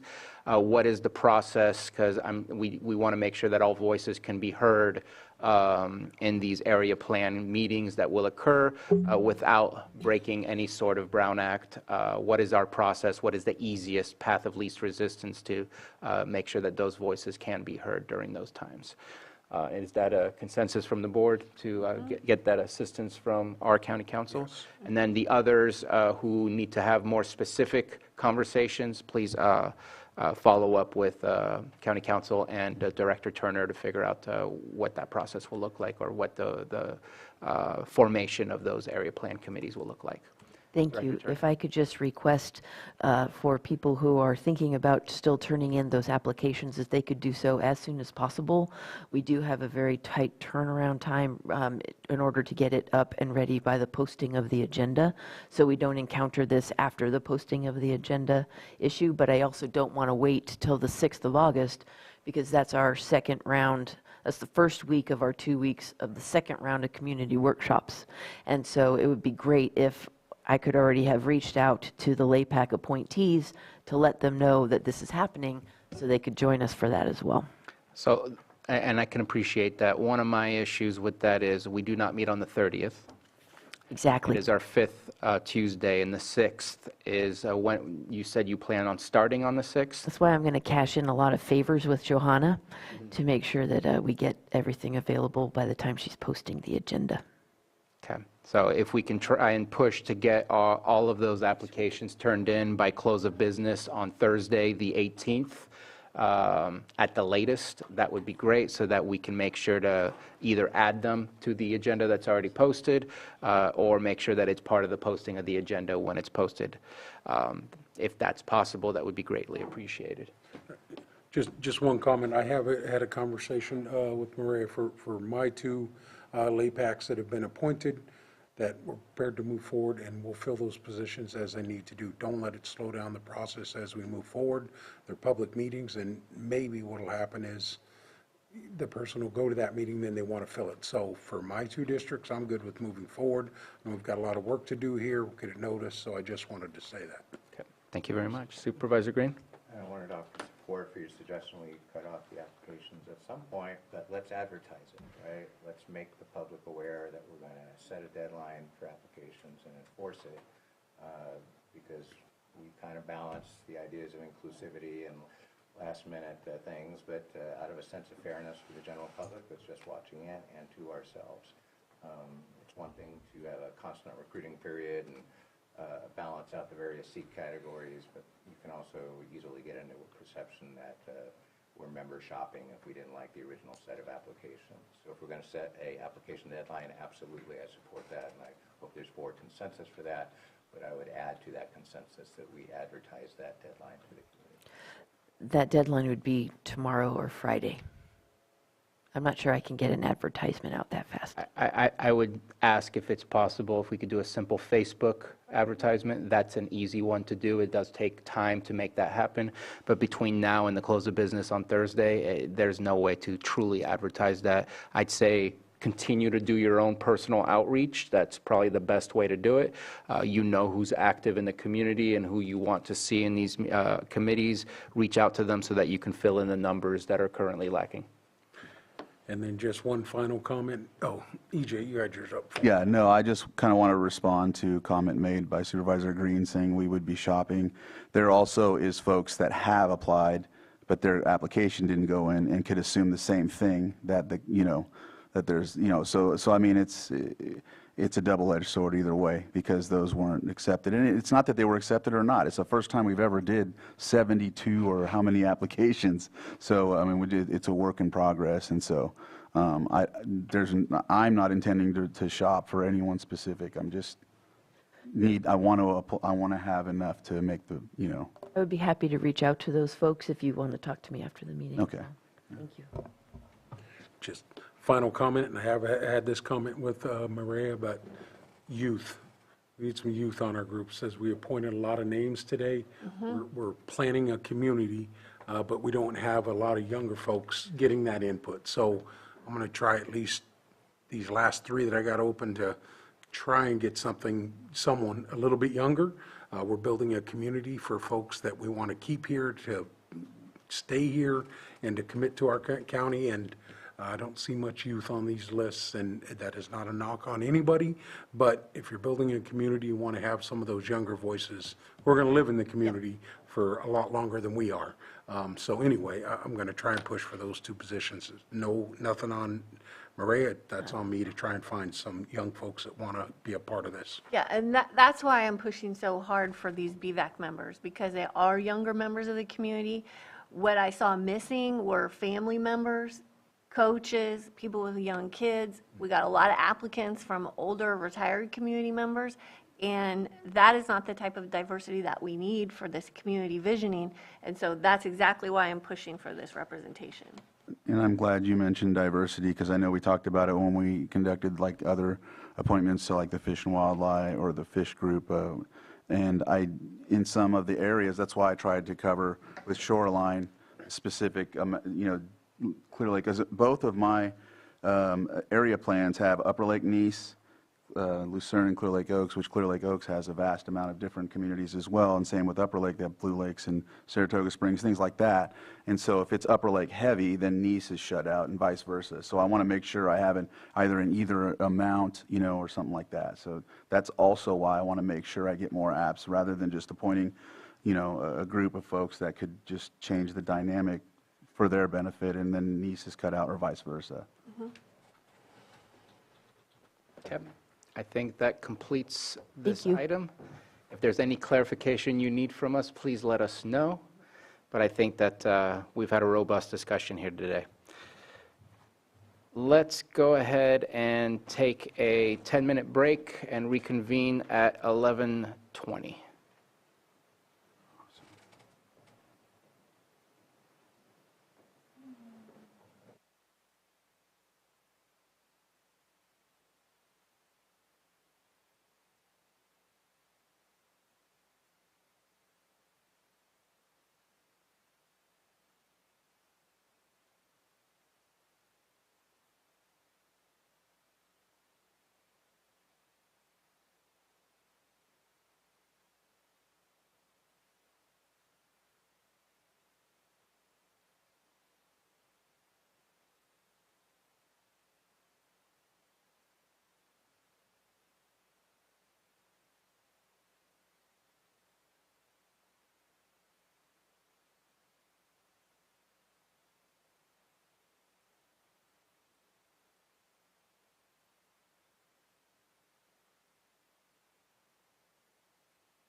We're on 6.5.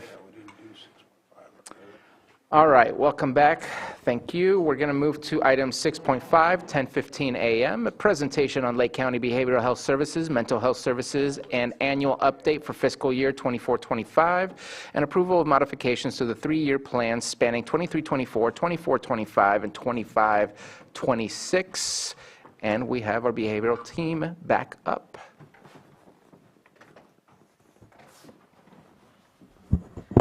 Well, hello again. Thank you, Mr. Chair, Board. We have, I believe, Mr. Abbott has a request to share screen for a presentation that we have. I apologize that that did not make it the presentation itself on the agenda. However, the full plan is on the agenda. So would it be possible for, I think he's... So we are moving forward with this item today? This is 6.5, a presentation of the Mental Health Services Act? Yes, I just have a sticky that says otherwise, so I just was prepared for something different. But it's on the agenda, so let's move forward. So yes, thank you. So what we did realize is that there was a resolution accompanying this that would authorize the Behavioral Health Director to sign that. However, we would prefer to move forward with the presentation today and then bring the resolution back as a consent agenda item, observing that the board has already reviewed the plan. Let's go. Okay, thank you. So I'll just give some preface here. Annually, I believe your board is aware that behavioral health is tasked with updating our Mental Health Services Act, which through the proposition of Prop 1 will soon become the Behavioral Health Services Act, and lots more to come about that. So we are happy to present. Are you able to go full? Right here. The little guy right there. Perfect. All right, next slide, please. Our 24-25 update. So this is just going to provide some background on the MHSA. I know the board is quite familiar with it, but of course for any members of the public who aren't, happy to provide that context. So MHSA is a voter initiative passed in 2004, which allocates a millionaire's tax, so a tax on the wealthiest Californians, to fund non-traditional services and supports for mental health beneficiaries. We are required to go through a robust stakeholder and planning process every 3 years and then annually to provide updates. We do contract with a firm called Resource Development Associates, which helps us put all of this together, and it's really good because the MHSA is so much money that it's really good to have a third party to come in and ensure neutrality around spending and ensure that we respect the stakeholder process. So, to quickly summarize the buckets of funding that are associated with the MHSA, we have community services and supports, which comprises the largest bucket of funding. So this is direct services for all of our mental health beneficiaries. This includes things like our full service partnership. On average, I want to say we pay like $20,000 to $30,000 worth of rents a month out of our full service partnership program. So that's also including transitional stays in hotels.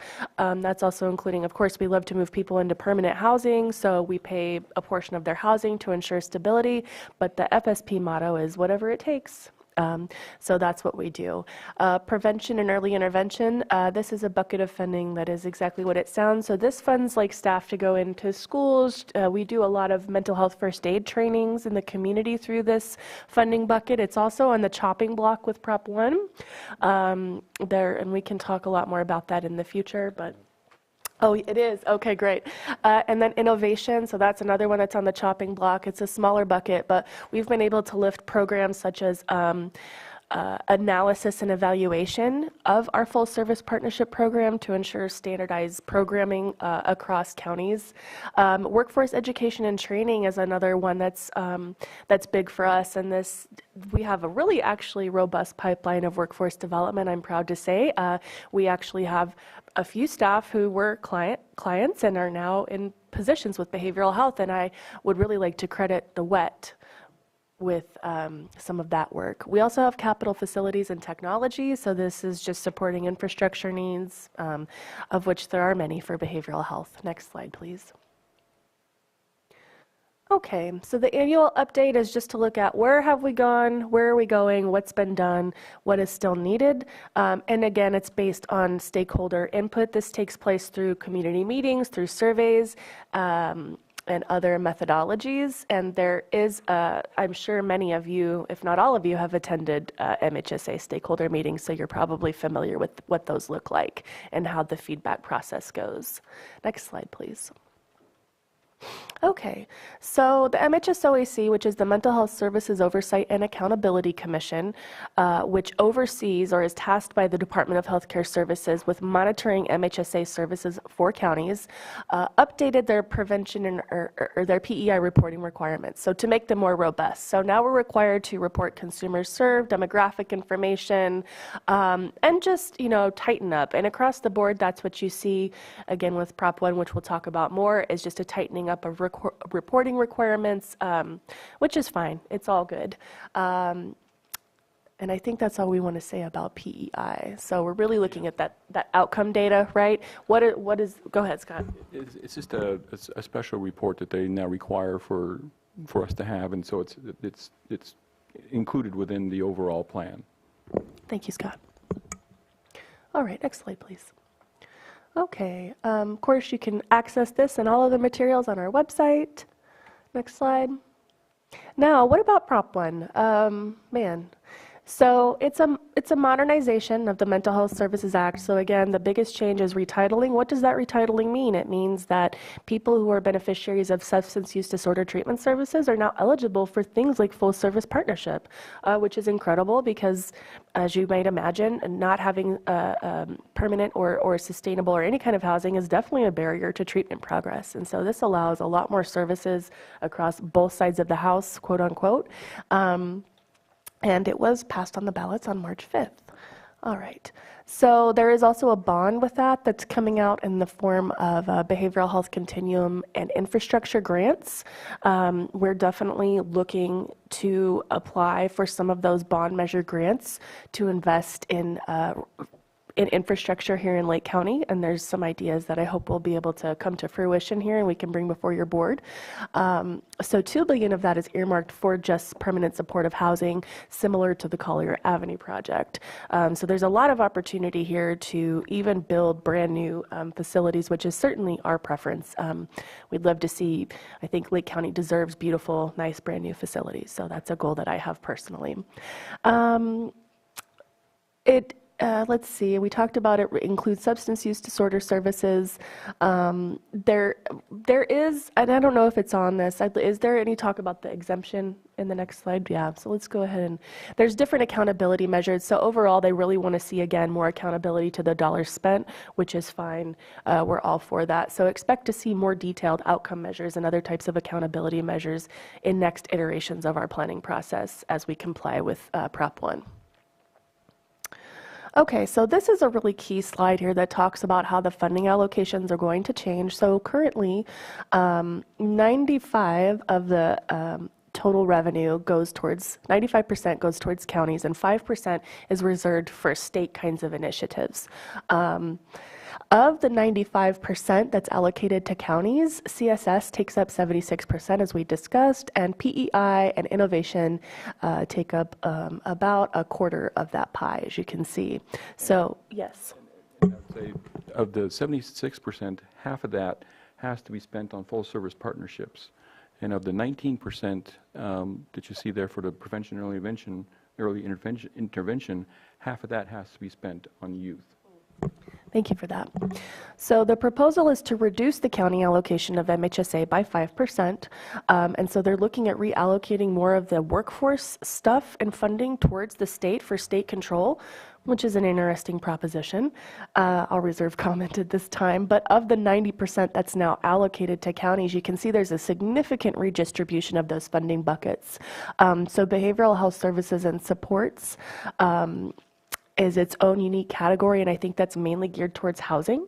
And then you have full service partnerships, which take up a lot. But absent here, you can see that there's no more PEI and there's no more innovation.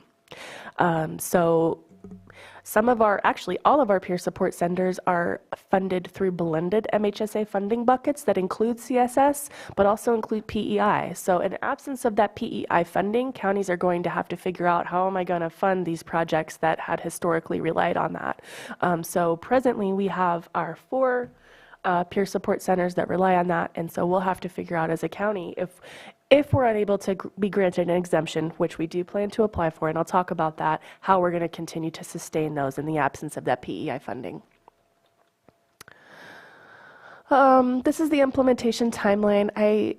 There is, as I referenced, the key here is in bold, so small rural counties are able to make an exemption from the 30% housing allocation, and it's our intention to do that, and we'll definitely be talking more about that. I anticipate that the exemption process will involve county board approval. That's my guess. It'll probably be a resolution that approves the exemption for the county, and so We'll also be taking it to the stakeholders, the community, to make sure that they're in agreement. but just, you know, in preparation, gearing up for those conversations, there's already a lot of funding streams that are coming in for housing, and it's kind of a funky situation in Lake County because we actually have HUD Section 8 vouchers that go unutilized because of a lack of housing stock. And so it's a lot of pressure on counties to provide housing supports, and in Lake County, we don't have enough housing for our people, so we're like, it's a tough position to be in, and that's one of the rationales for pursuing an exemption. All right, next slide. This is just a resource to you all, and I'm happy to share this even though it wasn't presented on the agenda. I'll probably email this out just for information so you have links to everything if you didn't already, but just some helpful resources to learn more about Prop 1. Now, getting back into our outcome data. Maybe. That's okay. There's ghosts in the machine. All right, so this is a summary of all of the programs that this funding supports and supported in 23-24. So a variety, all of these I think your board is familiar with. We've had these programs in place for quite a long time, so no significant changes year to year here. Yeah, and that's probably kind of an overall thing, you know, talking about, quit laughing at me. The overall plan, just let you all know, because these changes are happening with Proposition 1, we don't want to really implement anything that's going to be majorly changing because we don't know if the funding is going to be there, you know, down in a year or two.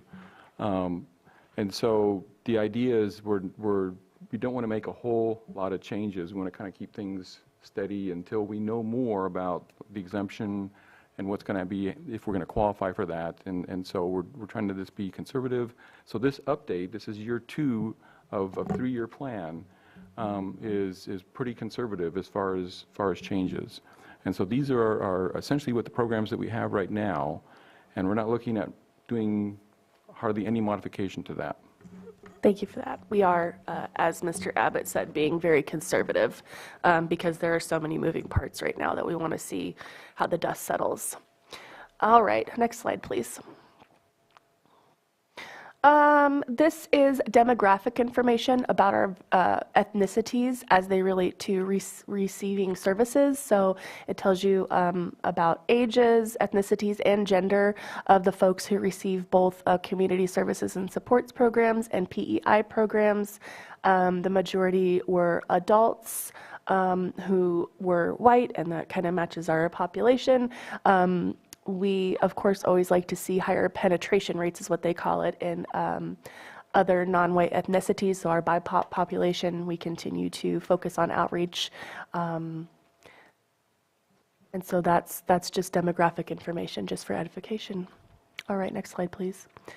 This is some of my favorite data, getting into the FSP data, because this is where we have the most robust outcome reporting, and you can really see the investment of dollars and the result in people's lives. And so this is talking about the reductions in mental health emergencies and reductions in psychiatric facility hospital stays. And so it's looking at a year before they were in FSP, at year 1, and then year 2. And you can see a dramatic reduction in mental health crises and hospitalizations. And so while FSP is a pretty expensive program, these are extremely expensive, not only from a fiscal perspective, but from a quality of living and dignity perspective as well. So we're really able to keep people out of crisis through the full service partnership program. Something else we don't have on there that I wish we did is we also have a reduction in incarceration. Yeah. Yes, we do. We see definitely a reduction in recidivism and incarceration, and hopefully soon. That's unfortunate, but we do. It's great. All right, next slide, please. Okay, this is one of my favorite programs, our street outreach van. Hopefully you've all seen our van. So that's Mr. Abels, David Abels. He is out and about. He is engaging primarily with our unhoused population and going to where they're at in encampments. We can all appreciate the limited mobility that some people have when they're unhoused. And so we are offering food, prepackaged foods and whatnot to people in the encampments, hygiene products, also food for their animals, bus passes, Narcan or naloxone, of course, and then, of course, looking at the numbers served. So we have the highest percentage of people in Clear Lake, which makes sense. That's our population center, and also where we see a lot of need. It's a heat point in our county. Following up, we have then Lakeport. Lucerne sees a lot of action from the van. Yeah, so we're out there, and it's really great. I'm really happy about it, and it's continuing. Is there any data for Cobb area? There isn't any data. Are we going to Cobb? I'm not sure. Well, we'd be happy to integrate this, and I know for sure that we did during the disaster. Yeah. During the storm. The storm, yes. Pretty much go to identified homeless encampments around the county.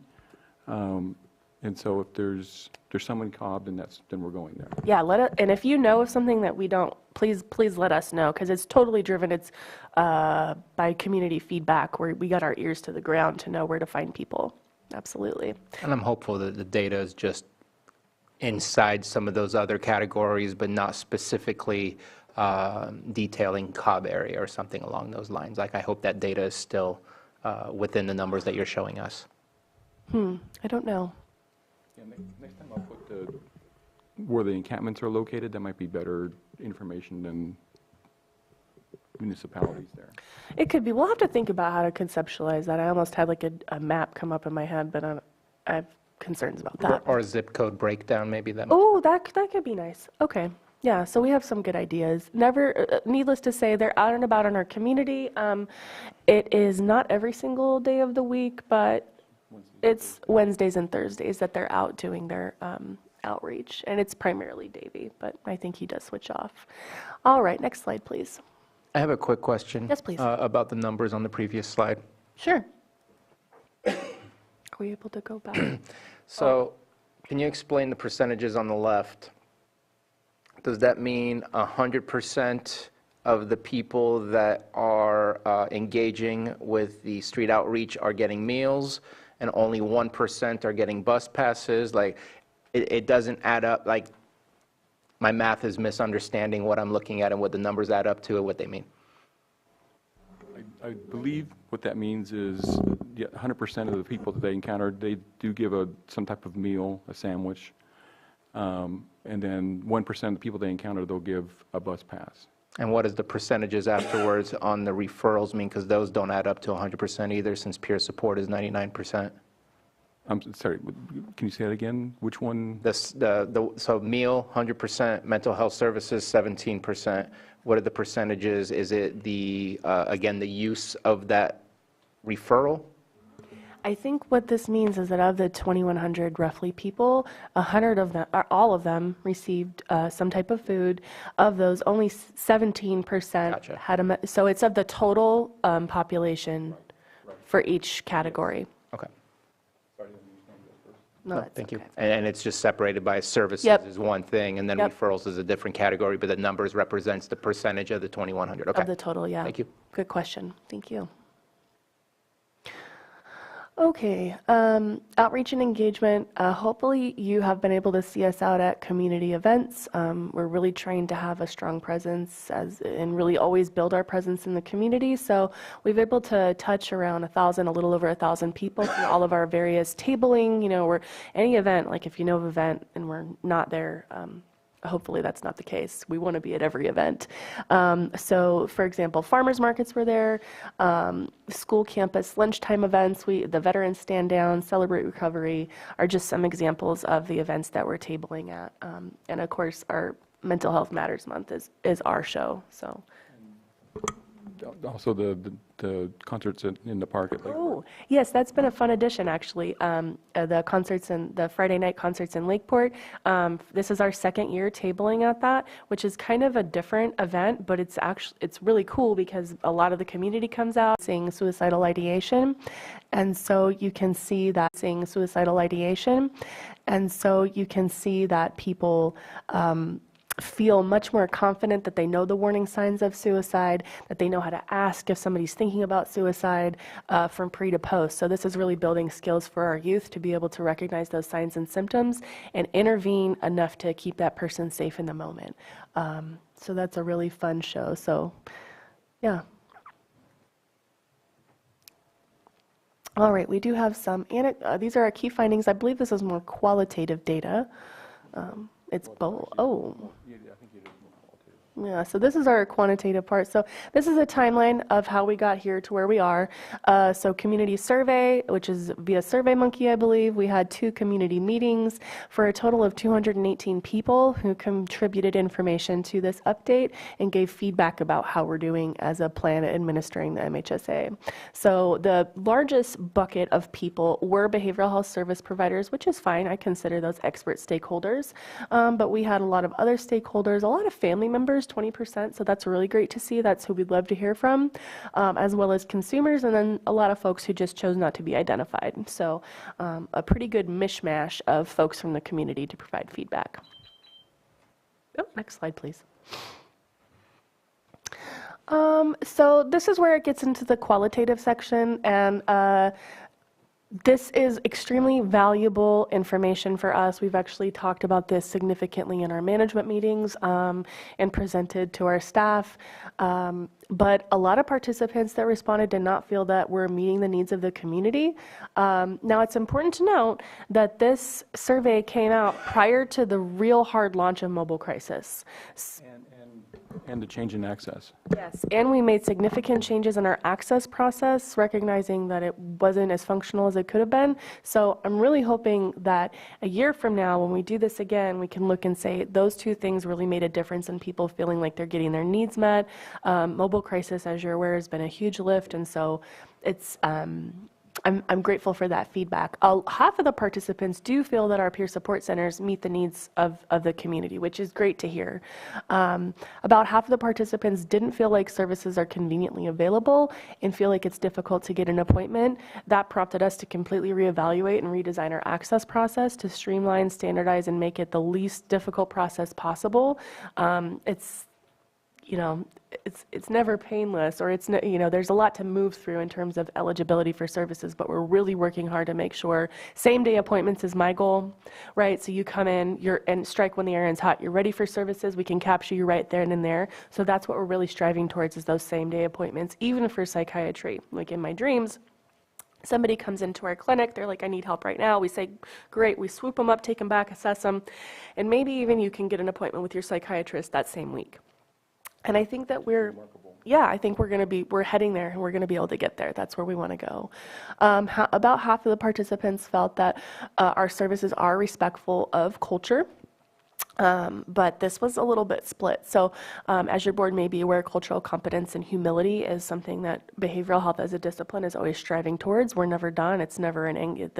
It's just a continuing a mission, or excuse me, a continuing goal of improving client cultural sensitivity. Next slide. All right. So behavioral health providers were most likely to report a positive impression of our services. Consumers and family members were more likely to report a negative impression of our services, and other community members had a mixed response. So this is fascinating, and this is something that we've talked about not only in leadership but also with other staff. Like, we may have a perception that we're doing a good job, but something's not adding up here because our beneficiaries are not feeling like it's always the greatest experience. So there's definitely a lot here to work on. And again, I hope with the changes to our access, our mobile crisis program, and other ways of doing things that we're going to have better impressions from our community next time around. Next slide, please. So our strengths are the community recognized we have a wider variety of services available. We've been really working on, as your board can see, with all of our gigantic contracts, expanding services. Momentum to embrace and implement new services, of course, mobile crisis being a highlight of that. Staff and leadership were noted as a strength of the department, and accessibility, consistency, and flexibility of services. There were obviously challenges. There will always be challenges. So staff shortages and retention, absolutely. We're well aware of the behavioral health workforce crisis that is impacting not only the state of California, but the nation, and healthcare at large, and that's hard. Barriers to accessing services, that's something that we can do stuff about, and we have, as I've just discussed. Insufficient housing options, that's a tough one because a lot of that is outside of our control. We don't have control over the housing stock. So I understand that challenge. There was also an expressed need for more peer support centers, more substance use services. Now, I'm happy to say, and I hope that in a year from now, a year from ODS, we're going to have better perceptions about availability of substance use disorder services, because certainly pre-ODS, there were limitations. So now there aren't, and people that need it should be able to get it. So that's very exciting and feels good. Also, doing a little bit more work around including family and natural supports in people's care. That's always a great thing to do. Next slide. All right, so the following populations were identified as particularly needy and an area of focus. So older adults, our LGBTQ plus community, our unhoused population, and our justice-involved individuals. There's a number of initiatives that are impacting particularly our unhoused and our justice-involved individuals at present related to CalAIM.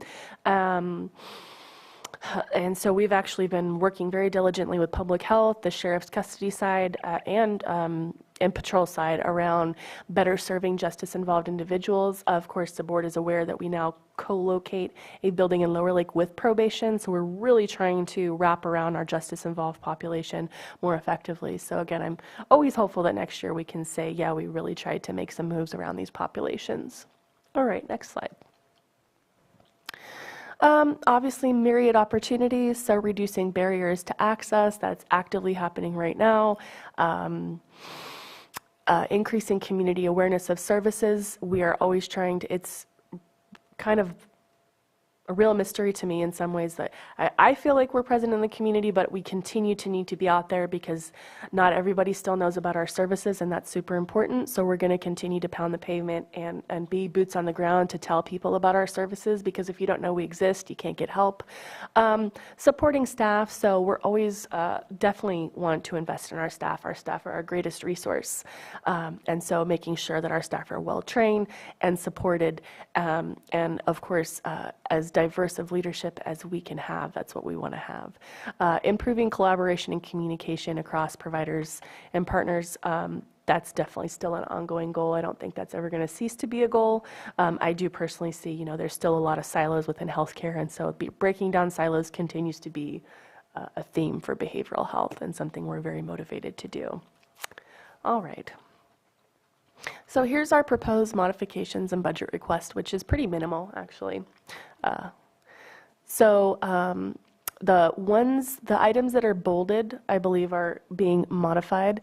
And is there more information, I believe, on the following slide? Okay. So the program modification, so we're going to expand FSP programming So we're going to add forensic, that means justice involved, really, FSP team. One of my other goals is to have an assertive community treatment team sometime in the near future, which is a multidisciplinary team that wraps around people who are at risk of recidivism in the criminal justice system to really keep them out of that. And expanding, also we want to expand our existing older adult team. We're going to integrate some programming and resources from our Forensic Mental Health Partnership and our older adult program. So really putting more resources into that justice-involved population is going to be a focus of the FSP. Next slide. Okay, so this is our what we got going on for our budget. High-level budget, just the buckets. So yeah, the details are on page 114 of the plan if you want to dig into that. But of course, as you would expect, the largest amount of dollars is going towards CSS. And our total budget for the MHSA is about $7.6 million for fiscal year 24-25. Questions? Thank you very much for your presentation and all the work that you've done to expand the services. I, too, am very excited about what the new ODS system will provide. It was meant to expand, and let's see what that expansion looks like, because some of it's within our control and some of it is who's going to become our partners. That is correct. And so that's what we can look forward to, is that level of expansion. Any questions or comments? Supervisor Green? Yeah. Appreciate the presentation and all the hard work. These reports are not as easy to pull together, I'm sure. More a comment than a question. I do see that the public hearing that was held June 6 was duly noticed, as put in the newspapers and what have you, but it was supposed to be a duly noticed public hearing before Behavioral Health Advisory Board. I don't see the standard agendas within our agenda center. I do see the Zoom invite from Mr. Abbott. I didn't see an agenda from the BHAB chair. And so I just want to highlight there may be a procedural defect that before you bring the resolution back, you may want to talk with County Council. If the requirement is that we conduct a duly noticed public hearing, I think we met that threshold. But if the requirement additionally says that it take place before the Behavioral Health Advisory Board in specific, I don't think we met that threshold. I think we can cure that defect rather easily by calling a special meeting before the resolution is prepared. So it's a follow-up item. Don't need to hang anyone up today, but it is a question I'm going to be following up with you and County Council on. Thank you for lifting that up. Thank you very much for your comment. Any further comments or questions? I just have one question, and I don't know that you can respond because I didn't ask you that question in advance, so it's kind of on the spot.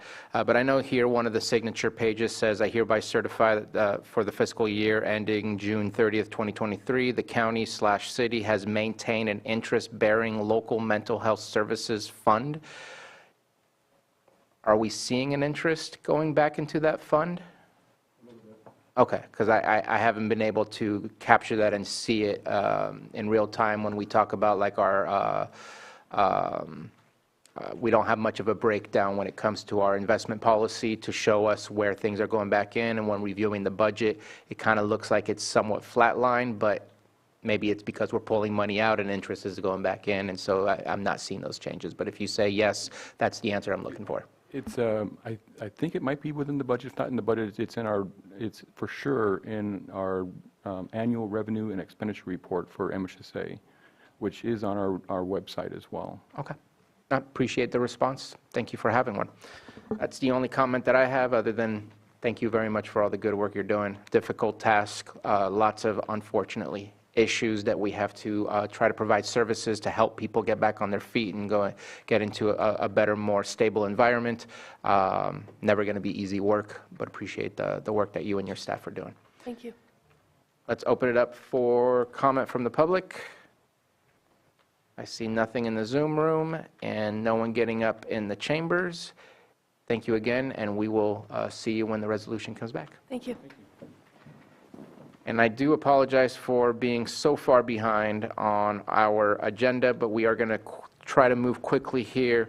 Our 6.8 item we'll take after lunch, speaking to CAO Parker. as I want to make sure we get 6.6 and 6.7, because we've had people waiting patiently on us for that. So let's go ahead and take up 6.6, 10:45 a.m., public hearing, consideration of resolution appointing road commissioner for the County of Lake. Director March, thank you very much. Thank you, Chair. Good morning, Chair Sabatier and Supervisors. My name is Glenn Martz, Public Works Director. Before you is a resolution to appoint me as the County Road Commissioner. The qualifications necessary to be Road Commissioner is that you must be a licensed professional engineer, which is the same qualification as the Director of Public Works. I've been a licensed engineer for over 30 years, so in my opinion, I meet the qualifications. Any questions? Any questions on this resolution? All right, I think this one is a simple formality, so appreciate you bringing it to us. Any comments from the public? Seeing none in the Zoom room and no one getting up in the chamber, let's go ahead and bring it back to the board for action. I offer the resolution. And the resolution has been offered. Supervisor Simon? Yes. Supervisor Crandall? Yes. Supervisor Green? Aye. Supervisor Pyska? Yes. And Supervisor Sabatier? Aye. Thank you. Thank you for your patience. Next, we will take up item 6.7, our 11 a.m. item, consideration of presentation on Golden State Finance Authority Recover California Home Buyer Assistance Program. And with us, we have, and I apologize if I butcher the name, Don Nguyen.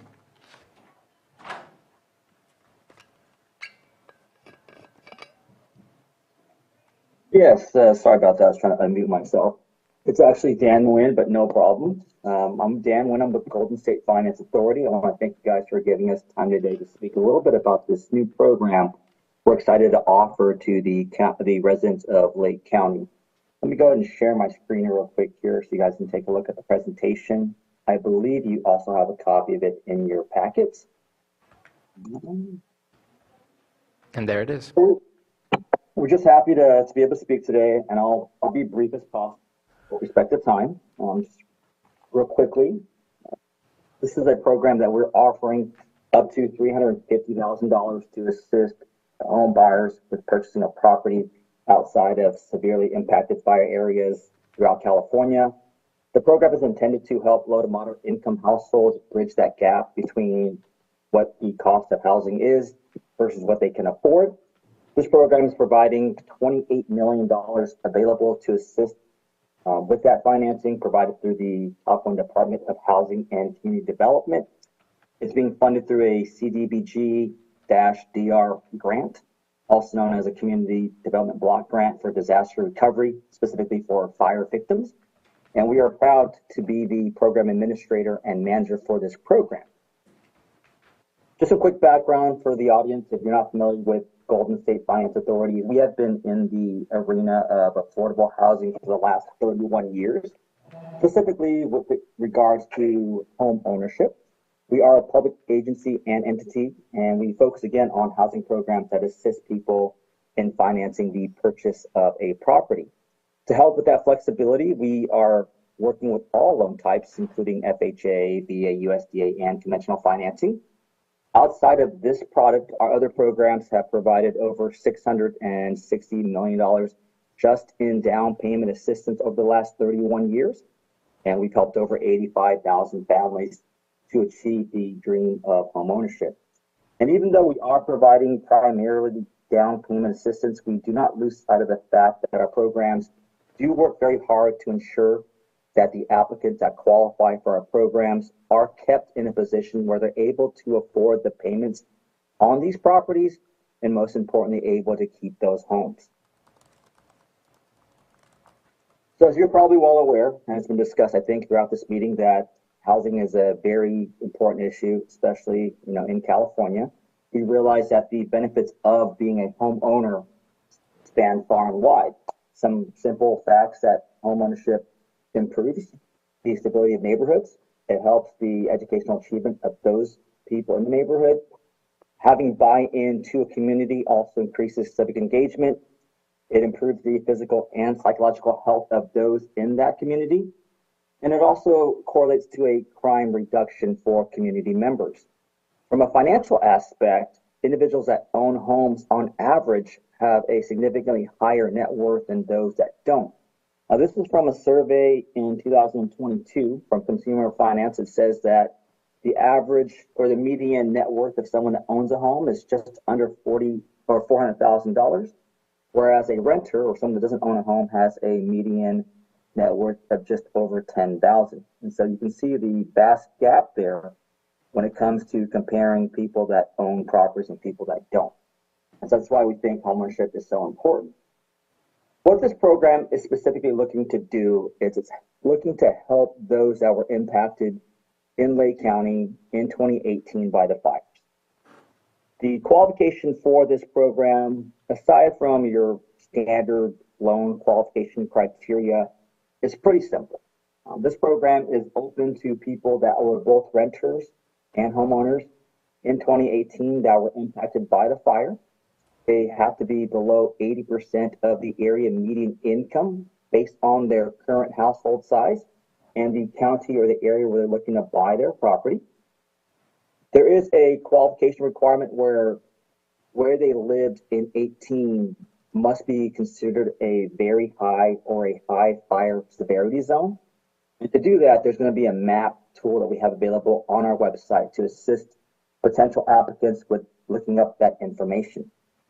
Now, this is available for 10 counties in total. One of them is Lake County, and it is specifically designated for the 2018 fires. What we're going to be giving the potential applicants and homebuyers access to is basically up to $350,000 in the form of a forgivable second mortgage. The second mortgage is going to have a 5-year term, and the way it works is we're going to prorate and forgive a portion, equal portion of that amount every year for that 5-year term. So basically 20% is forgiven every year that they live and retain that property.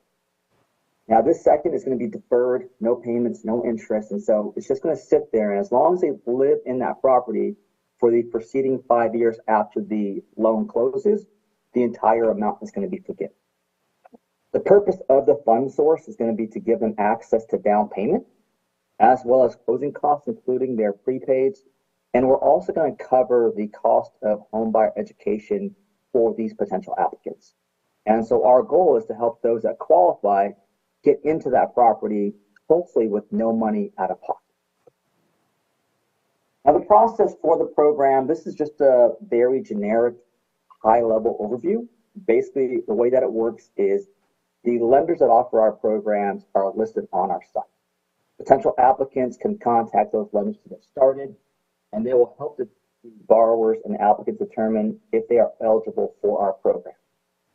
To do that, they're going to qualify the borrower for their maximum first mortgage amount based on their income.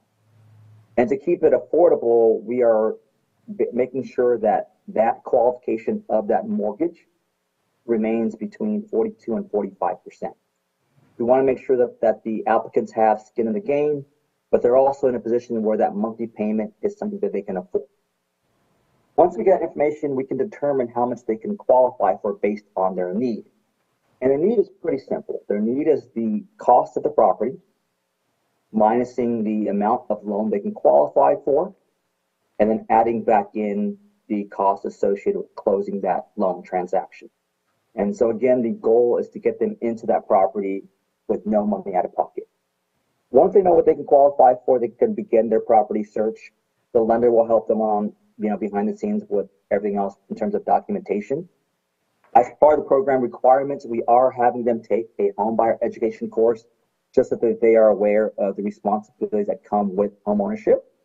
And at the end of the process, they will close their loans, we will fund the assistance, and they will have their own home.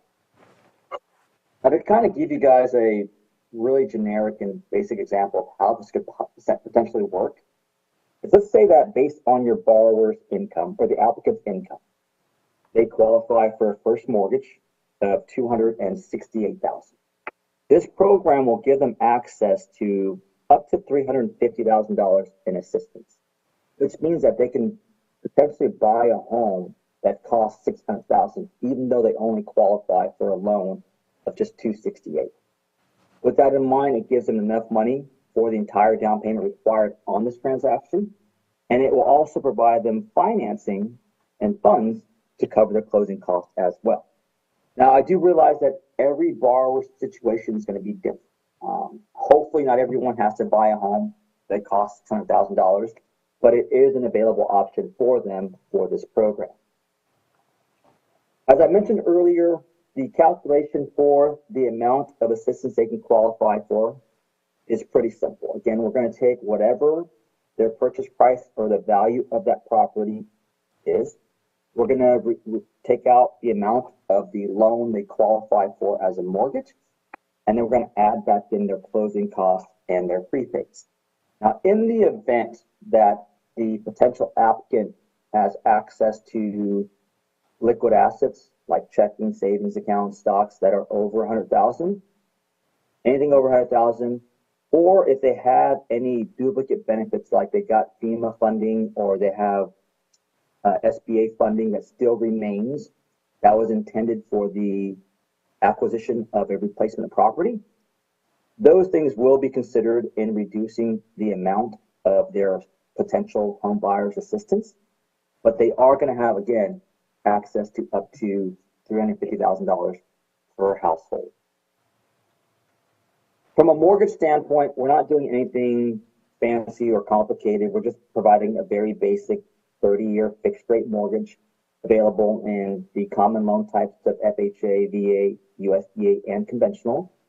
In most cases, because we are providing a significant amount of assistance, they're probably going to be using the conventional loan product and therefore avoiding mortgage insurance. The program does have a loan limit cap on the first of $766,550 or the limit for the county and loan type. But again, with the amount of assistance we're providing, they probably won't have to worry about that. The most important thing, aside from being impacted by the fires in 18 in Lake County, is that they also have to meet the income requirements of the program, which are based on the county that they're buying in, as well as the household size. And so this program is intended to be flexible, and so it is low to moderate. We're looking at 80% of AMI based on household size. As far as credit score requirements, very generous. It's the 640 minimum credit score, which is probably one of the lowest score minimums out there, especially when it comes to a down payment program.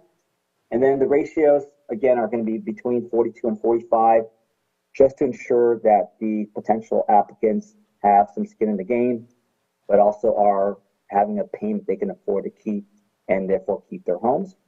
And then we are requiring at least one borrower, if there's multiple borrowers, at least one take the online 8-hour class for home buyer education, and our program will cover the cost of that class as well. As far as the properties that they can buy, it's very flexible. It's single family residences, it can be condos, it can be townhomes, as well as PUDs, and it can be manufactured homes as well. HUD does require that the size of the property correspond to the size of the household. So depending on how many people intend to live in the household, it will determine the minimum and the maximum number of bedrooms for the property being purchased. And obviously, we want to make sure that the property they're buying is not in a hazardous fire area. And so they are going to be required to purchase outside of high and very high fire hazard zones. And they can use that mapping tool that's available on our website. And then lastly, as far as the property goes, the properties must be eligible for a standard homeowners insurance policy. For this program, funding source, they're not going to allow any California FAIR plans as accompanying plans. And so it has to be a standard homeowners insurance policy that does include fire coverage. Now, for applicants to get started, it's really simple. They can obviously contact us if they have any questions, but they're going to want to reach out to a lender that participates in our program. And we have a list of those on our website, all the lenders that are participating, including the branch locations and the languages that they can accommodate. These lenders have been trained, they understand the program, and they will be the liaison between the applicant and GSFA. They can furnish them with complete program guidelines, interest rates, APRs, and will help them determine how much assistance they can qualify for, process their application for the program, and work them through the entire process. And so again, For any applicants or anyone that knows any applicants, the next step would be just to find a lender that they can work with for the program through our website. Now, to help bring the information available to the public, we are engaging in a comprehensive marketing and outreach campaign.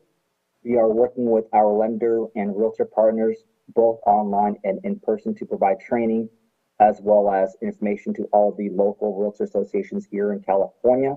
And we also are providing both video and social media content on all of our social media platforms. From a home buyer outreach perspective, we are focusing a lot on equity inclusion and underserved communities. To do that, we are working with local newspapers, radios to advertise the program.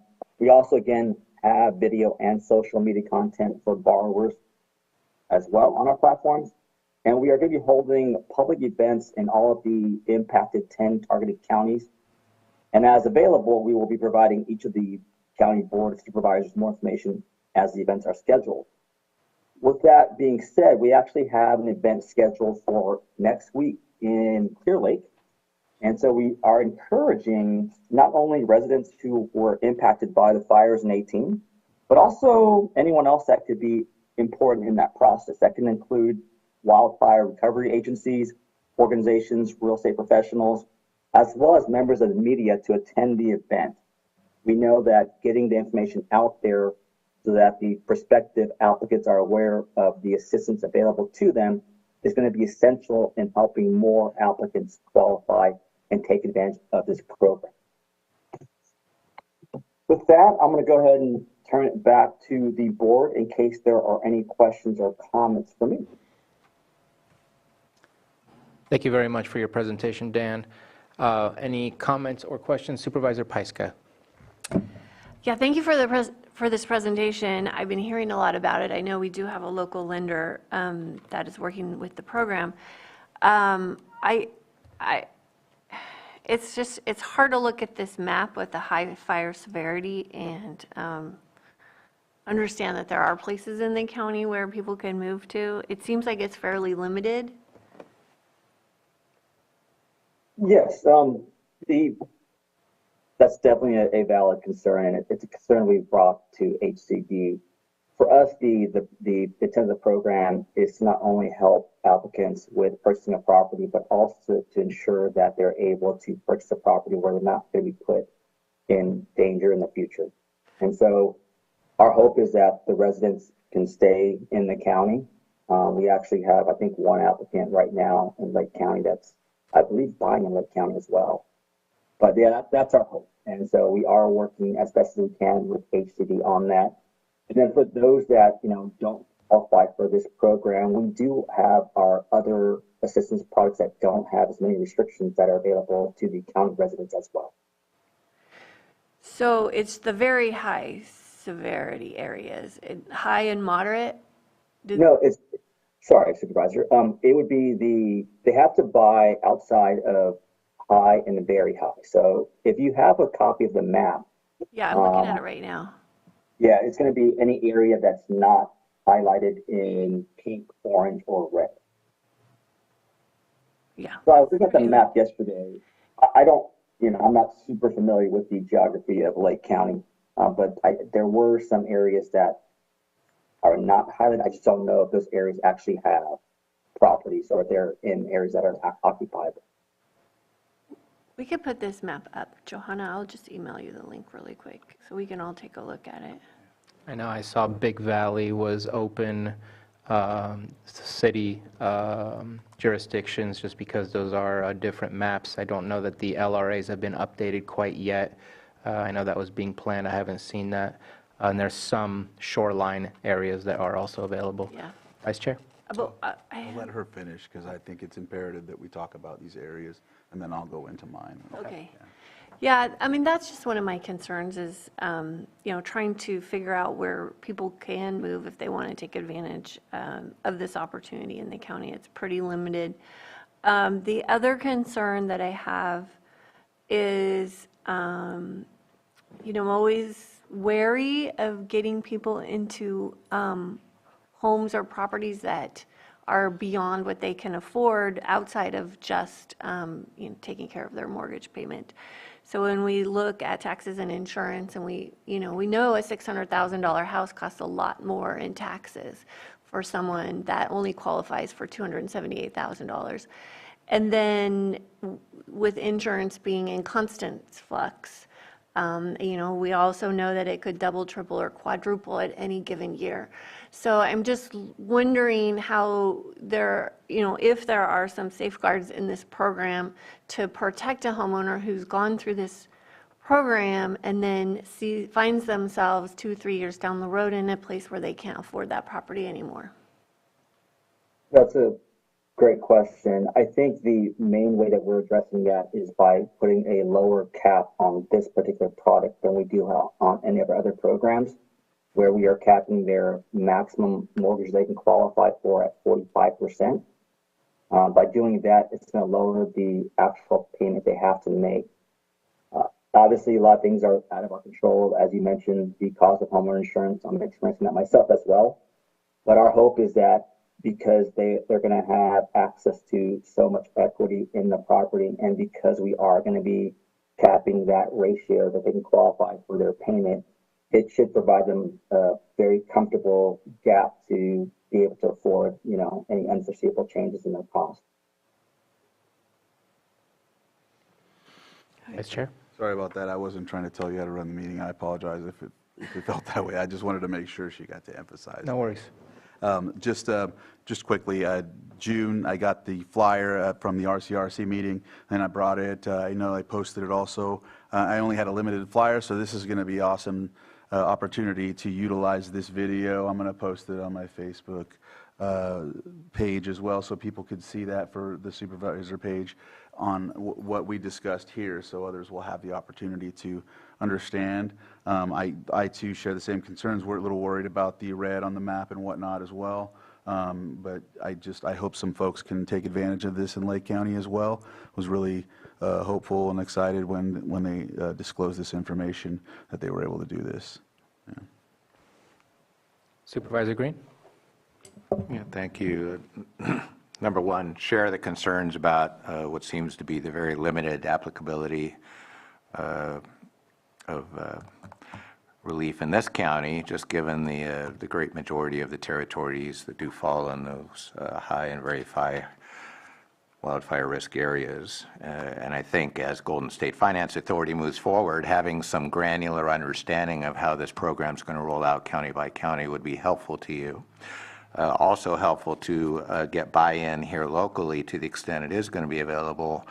Not really a criticism, but when you give us a 14 or 15-page slide deck, but we aren't able to post it with the agenda, we are kind of reliant on the Facebook feed and the Granicus feed, and people can't always read that. I can't always read granular text in a slide deck when it's blown up on a big screen here. So if you're counting on that slide to have people follow the bouncing ball in a video presentation, I just want to point out that doesn't work out real well.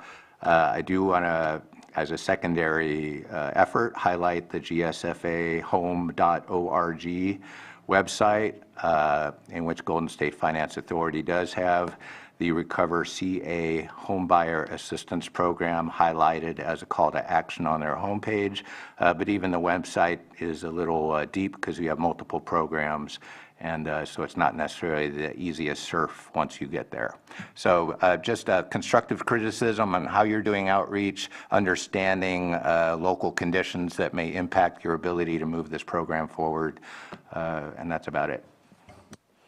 Thank you for your comments. Anything further? Supervisor Simon? Appreciate the presentation. Just hopefully you can really advertise that meeting that's coming up in Clear Lake as much as possible to get folks there to be in person. It's great to make a phone call or other things, but really navigating the limited opportunities here. Yeah, just appreciate the outreach, and hopefully there'll be multiple meetings.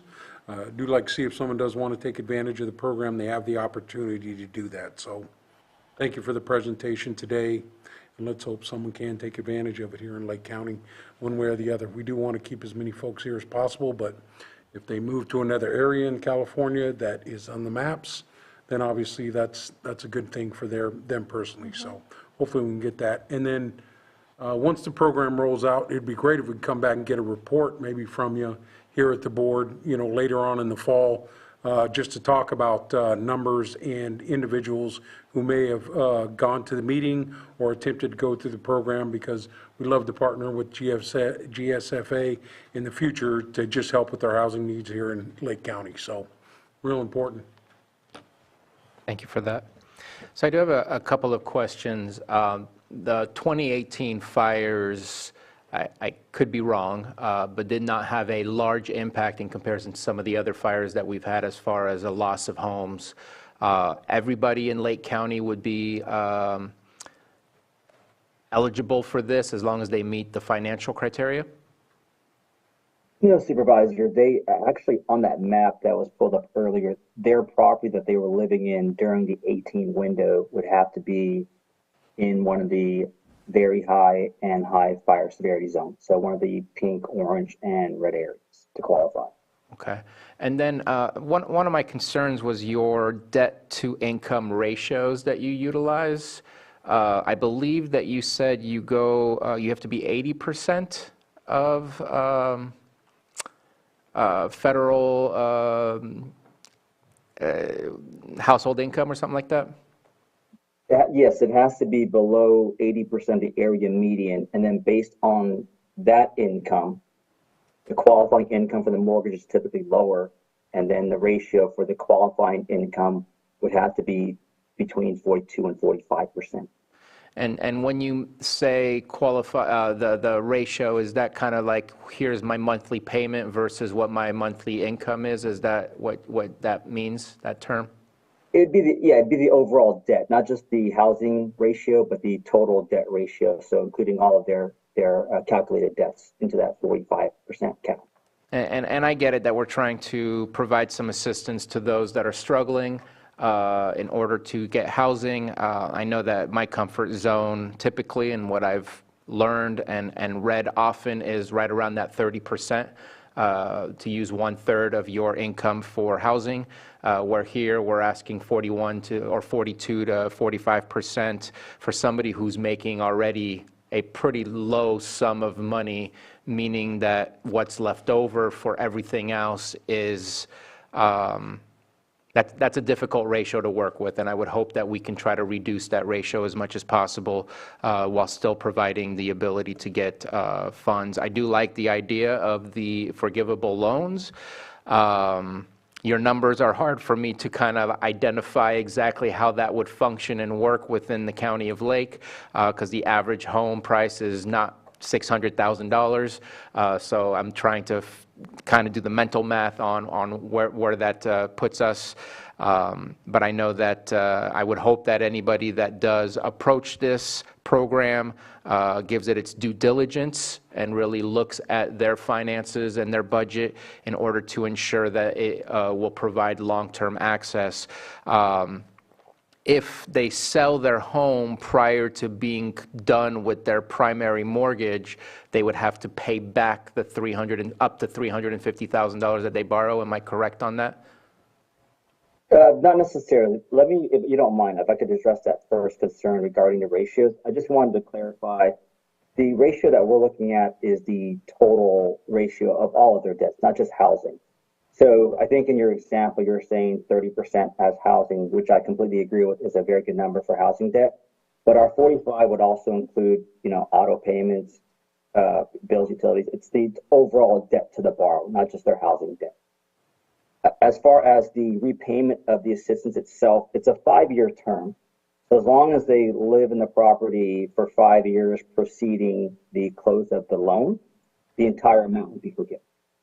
If they lived there for 2 years and they stopped living there either by selling or renting out, whatever portion isn't forgiven would be due at that time, and it's prorated equally for that 5-year term.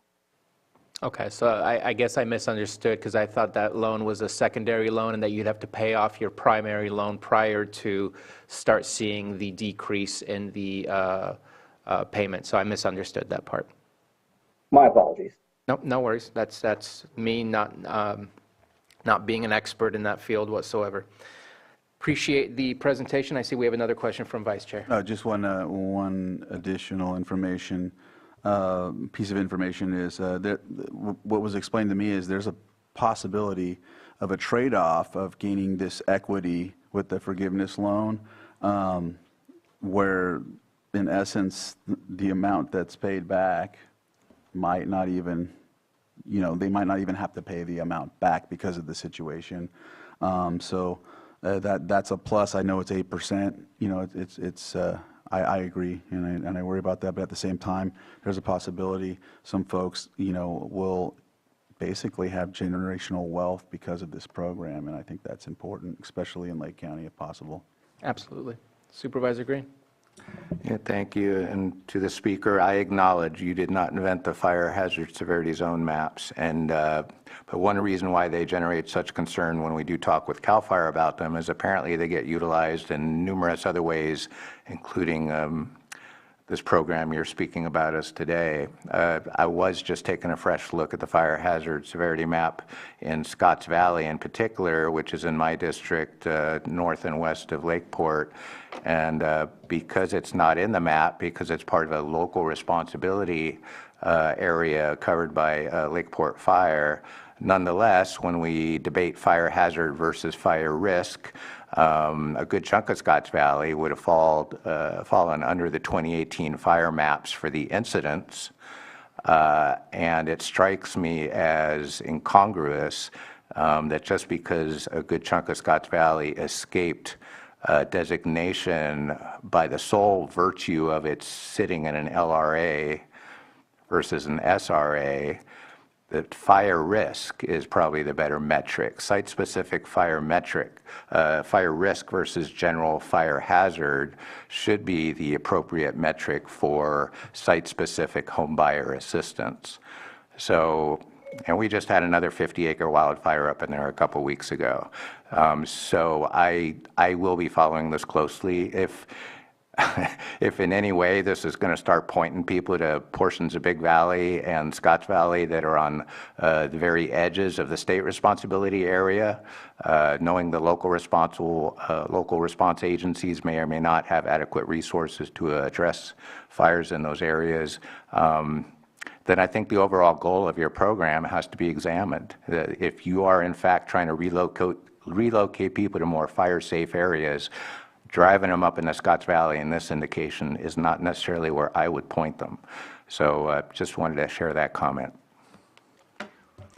Appreciate that, but I think there's a lot of other opportunities throughout the county, and so a program can't necessarily be scrutinized just by looking at a specific region, and they have to use some sort of mapping in order to get their criteria down. So appreciate the comments, appreciate the presentation and the opportunity for community members who may wish to take the opportunity here, and looking forward to the meeting in Clear Lake and seeing how that goes. I too hope that there'll be more meetings outside of just the city of Clear Lake, as there's many other areas around the county that can utilize that. So, any further comments or questions? Seeing none, let's open it up for the public.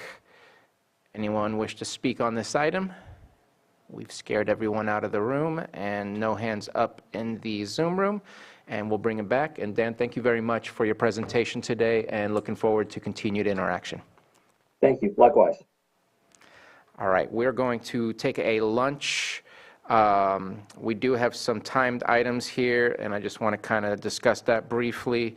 Our 11:30, we will come back at 1:30. How long do we expect our 1 o'clock to be? If we can make that be no more than 10, 15 minutes, that would be great.